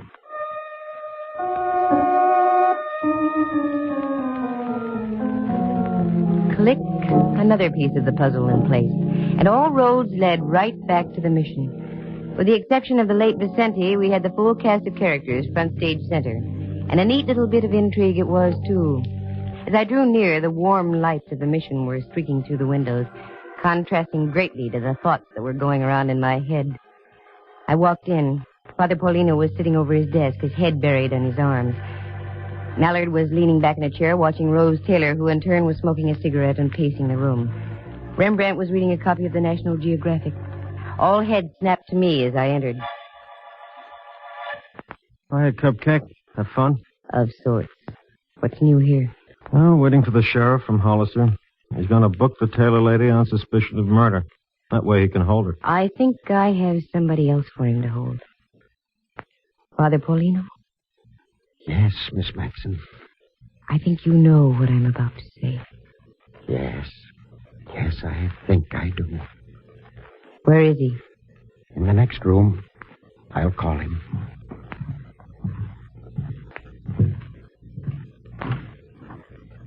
Miguel, my son. See, Father. Come in here, please. See? Miss Matson wants to talk to you. You're here in the mission now, Miguel. You're standing right under the cross. You can't lie. You killed Vicente, didn't you? Yes. Why? I love her. I give her everything I have. My love, my heart, my money, everything. She tells me that she is mine, all mine. That we will be married right here in the mission by the good Father Paulino. Then last week, I find she is also making the pretend love to Vicente.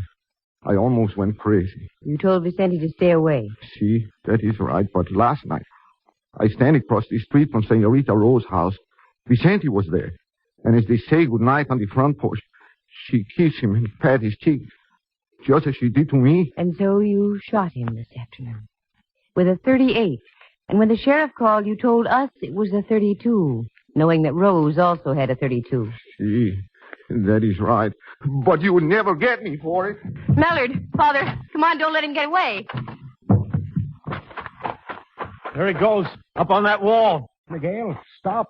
You can't run away for the rest of your life. I have no life, Father. Miguel, watch out. You're going to...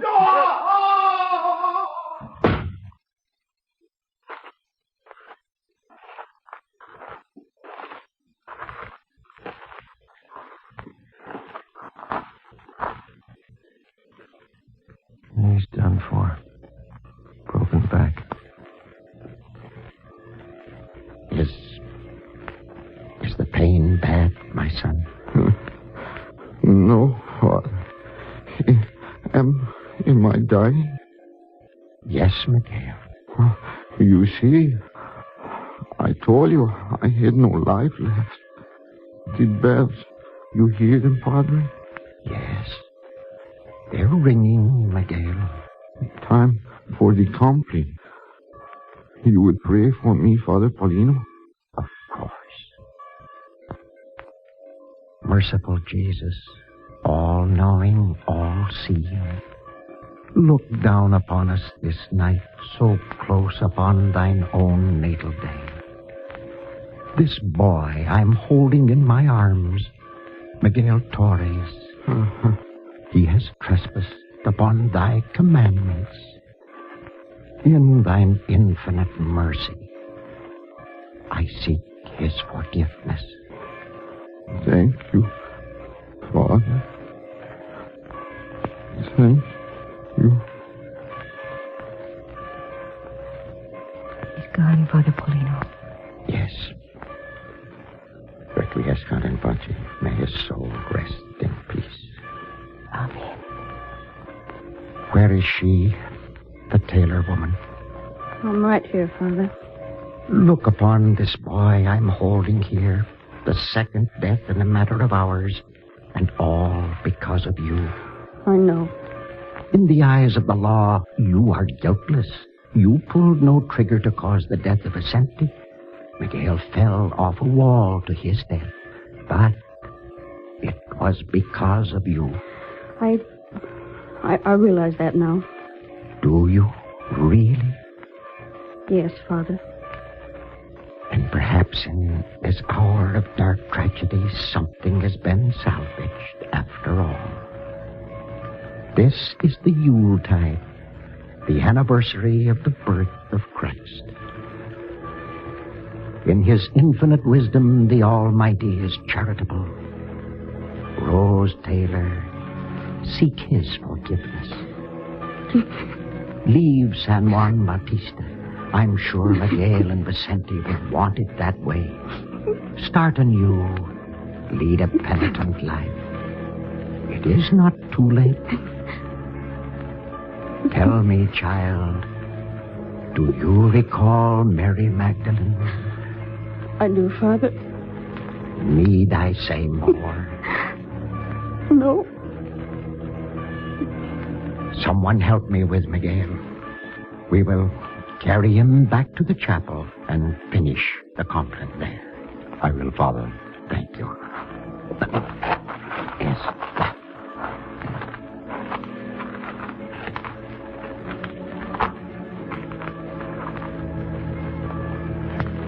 There's a remarkable man, Candy. More than you know, Mellor, dear. Peace on earth, goodwill toward man and woman. In these troublesome times, there is a brilliant, shining example of what we have to hold on to. You know, I wish there was a Father Paulino in every country of the world. We'd have more time for raising kids than for killing them. My point exactly. Come on, Mellor, dear. Let's get back to San Francisco. I have a special star to put on my Christmas tree tonight. For all the Father Paulinos that ever lived.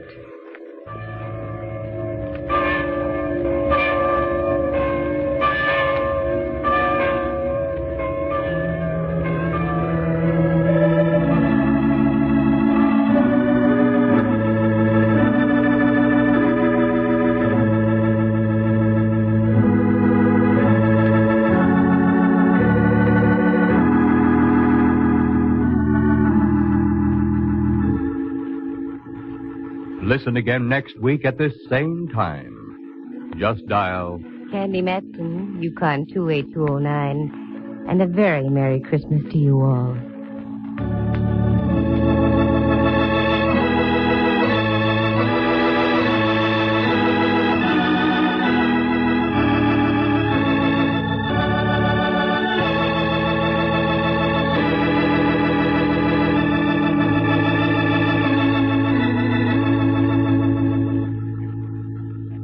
Featured in the story were Hal Burdick as Father Paulino, Lou Tobin as Miguel Torres, and Jane Bennett Carnell as Rose Taylor.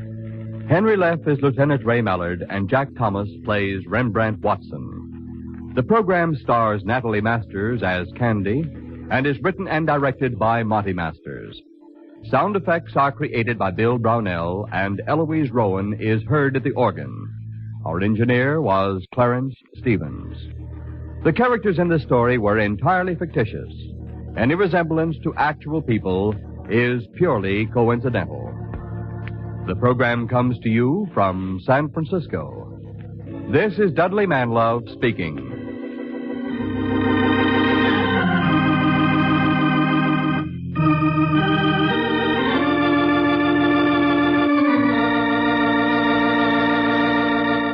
This is NBC, the National Broadcasting Company.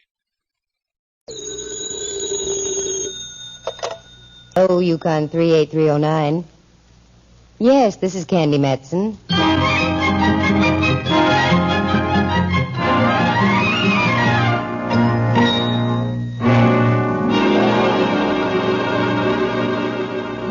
Yes, this is Candy Matson. Oh, Miss Matson, I've been trying to get in touch with you the past 2 days. Well, I've been out of town. Just who is this speaking? Mrs. Allison Gray. You may have heard of my husband.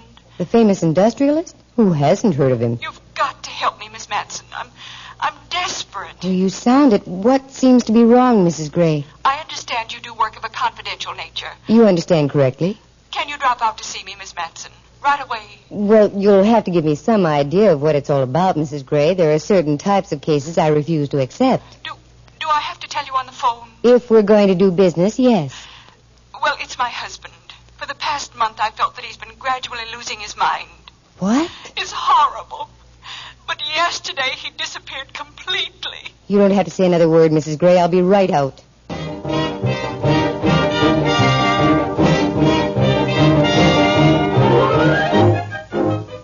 The National Broadcasting Company presents Candy Madsen, Yukon 38309.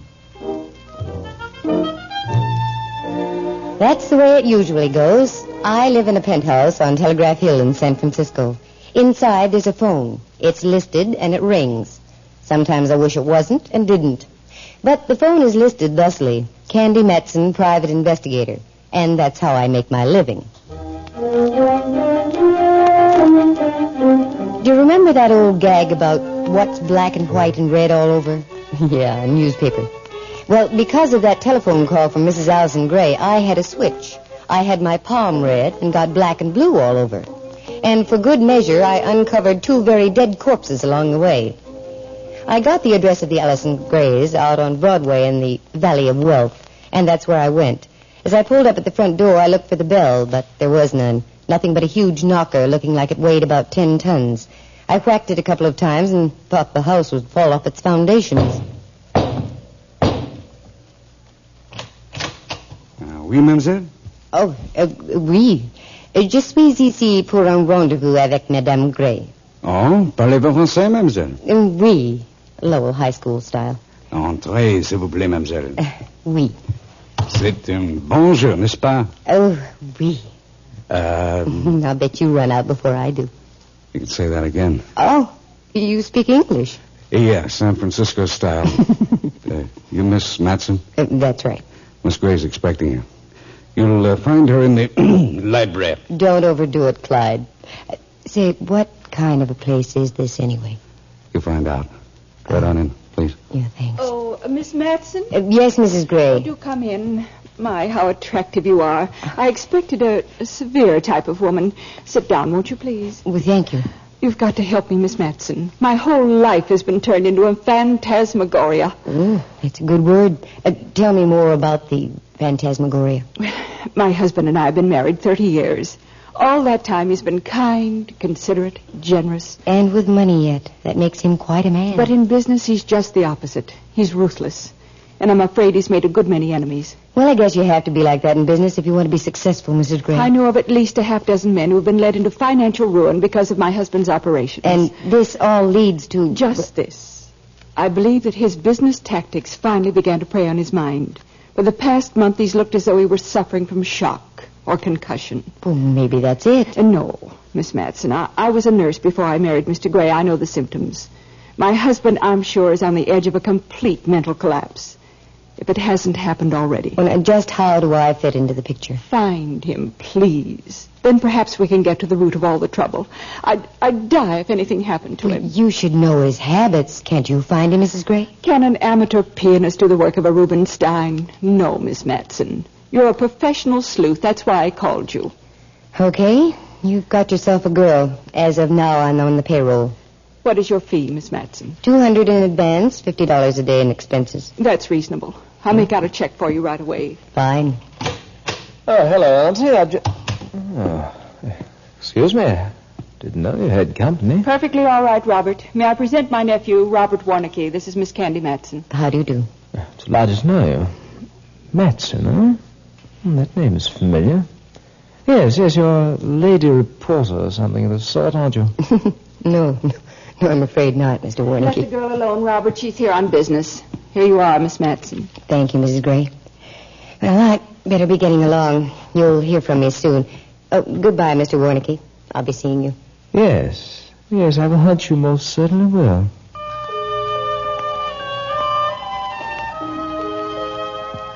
I left the house, got in my car, and as I drove along, I did some thinking. It was a strange thing. Here was a family with all the loot in the world, but unhappy. It didn't make sense.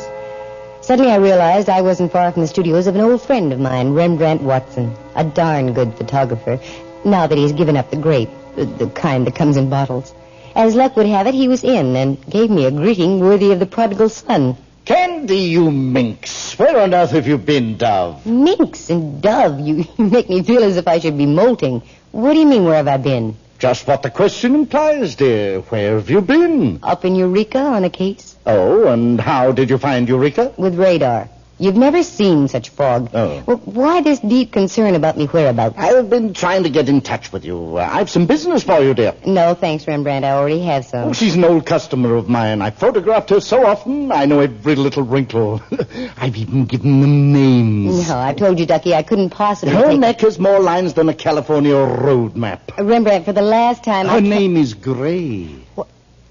What did you say her name was? Gray. Sweet little old fluff. Lives out on Broadway. Mrs. Allison Gray? Yes, that's the one. Well, Rembrandt, I just now left her house not more than 10 minutes ago. Oh, splendid. She got in touch with you. She dropped in my studio several days ago, and I recommended you.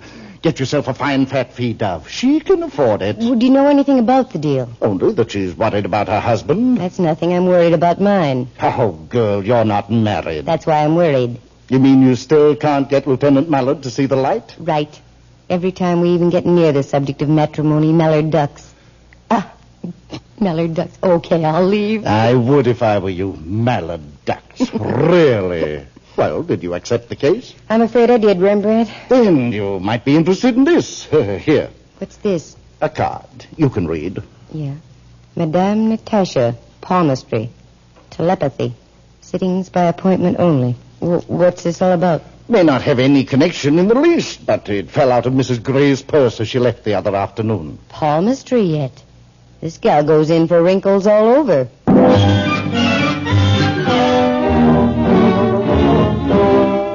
Rembrandt may sound as though he has bird gravel for brains, but he's been around me long enough to know a lead when he sees one. So I took the card and left. I cut over to Union and down to Kearny Street and then to the Hall of Justice on the corner of Washington. That's where my boy Mallard hangs his hat. Lieutenant Ray Mallard of San Francisco Homicide. A wonderful guy if he'd only swap stars. The one pinned on the inside of his coat for the ones up in the sky. Well, bust my rank and call me patrolman if it isn't Candy. Hi, you beautiful thing, you. Oh, what have you been doing? Sniffing too much sulfur and molasses? No, merely stating the truth. Gee, you look swell, Candy. Well, in that case, no comment. I better quit while I'm ahead. Well, Foot Flat, what's new? Nothing, absolutely nothing. I'm liable to lose my job. In the last 24 hours, there's been only one crime reported. Some kid had his bike stolen. Oh, you can talk to me, Mallard. Was it an inside job? I don't know. We haven't got anything to go on. But give us another 2 days and we'll bust this bike heist wide open. Good for you, laddie boy. Now shift your cigar and listen to me. Okay. Got something? Well, not yet. It could be... Ever hear of a lady swami known as Madame Natasha? Crystal gazing done cheap? Where does she make like Conan Doyle? Out on Buchanan near Jackson. You know her real name? Nope. Well, I can't help you then. As long as they keep the crystal gazing down to a soft stare and a low murmur, we don't bother them. Just thought I'd ask. Know anything about an Allison Gray? Allison Gray, sure. Charming character. Whole department knows about him.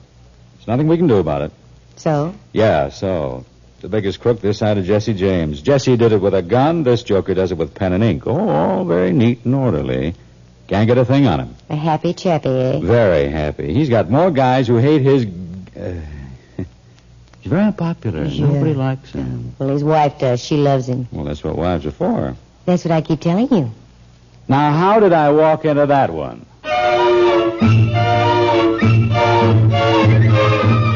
Mallard picked up a sheaf of papers and threw it at me. It seems I had scored a point. I ducked out, got in my car, and drove up the hill to my place. I had some phoning to do, and I wanted to do it fast. 7, 8, 6, 2. Again. The stars in their firmaments are all masterful. Good afternoon. Madame Natasha speaking. Good afternoon, Madame. I'm calling for an appointment. Oh? You were recommended to Madame Natasha? Yes. I'm from New York. A friend of mine was here last summer. She said you were excellent. Oh, how nice of her. And what was your friend's name? Wallace. Mrs. Jennifer Wallace. I do not seem to recall the name of Wallace. Oh, well. And you are? Betsy Ross. Ross. Very well. I can give you a sitting at 9 o'clock this evening, Miss Ross. Oh, and I'd like to bring a friend along, if I might. A Mr. Turner. That's a bit out of the ordinary, Miss Ross, but the stars decree. Very well. I will see you both. That was number 1 call out of the way. Number 2 call was to Rembrandt. He was going to be my Mr. Turner. He's very sharp where photography is concerned, and I wanted him along in case of tricks. He said yes, he'd always wanted his palm read. So I told him I'd pick him up about 8:30. Then I showered, fixed dinner, and got into an outfit that made me look as mousy as possible. With no lipstick or makeup, and with a pulled-down hat and a dumpy old gown, I achieved the desired effect. Then I got into the car and went over to Rembrandt's place. I beg your... No subscriptions, thank you. I'm not sending any more boys through Oh, you're a woman, I think. I'm not only a woman, Rembrandt. I'm Candy. Heaven preserve us. Did someone throw acid on you or something? This is my costume. Halloween isn't until next month, Candy. I know, but the spooks are here. We're going to see them this evening. Perhaps so, but the way you look, it's just a matter of who scares whom. Candy, you look hideous. Well, good. That's just the way I want it. What's the idea, Dove? I don't get it. Some of these so-called fortune tellers are real smart cookies, Rembrandt. For obvious reasons, I don't want this gal we're going to visit to know who I am. Rest assured she won't, not the way you look. Am I that convincing, Ducky? My dear, if I didn't know better, I'd swear you just stepped off a pickle boat. Fine. That's what I wanted to hear. Come on, Rembrandt. It's time for us to peek into our futures. We got in the car and drove out to Madame Natasha's place on Buchanan Street. It was one of those old 3-story gingerbread houses that still stand in San Francisco. Cornices, gables, carved pillars, ornate handrails leading up the front steps, etc. and etc. I rang the doorbell on the darkened porch and expected to be greeted by Peter Lorre. I wasn't far wrong. Oh. Good evening. Madame Natasha bids you enter the Temple of the Zodiac. Yes. And you are... Miss Ross, and this is Mr. Turner. Ah, yes. Madame is expecting you. Good. Just follow me, if you will. Mm-hmm. Here we are. This room here. You may be seated, please. Thank you. A few brief words of instruction. Madame will be here shortly. At first, do not speak to her. She has been in touch with the outer world in preparation for your visit. She is on a highly sensitive mental plane. The least little noise will cause her great harm. You will remain where you are. Madame will sit at that table over there. She will address you. Once having done so, you may talk to her. In low tones, please. Is this clear? Yes. Very well. I shall leave you alone. Remember, let Madame Natasha speak first. Smells like a mortuary. Part of the act, Rembrandt. The aroma of flowers all ties in with the supernatural. I can't understand why we're here, Candy. Well, I've got to start somewhere, Rembrandt. This was the only thing I had to go on. Look, dear. There's a light beginning to fade up on the door. Where'd it come from? Oh, I don't know. It's a cute trick, you know that? Oh, better be quiet. I think this is the Madame's entrance cue. Yeah, here she comes. You are gathered on the threshold of 3 powerful forces. The past, the present, the future. Prepare to travel with me through these 3 elements. The lady's name is Ross. The gentleman's Turner. That is right, is it not? You may speak. That is correct. Yes.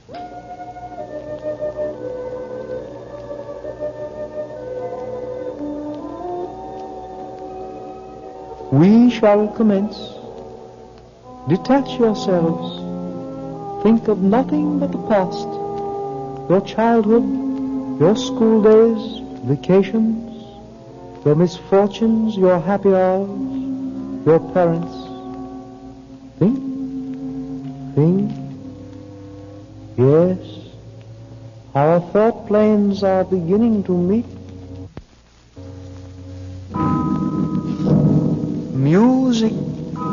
Stars and music. They guide our lives. Yes, we are meeting. Look up there, Candy, on the wall, the face of a man. Someone is about to visit us. Do you feel the presence? Yes. Yes, I do. I seem to feel it's a relative of yours.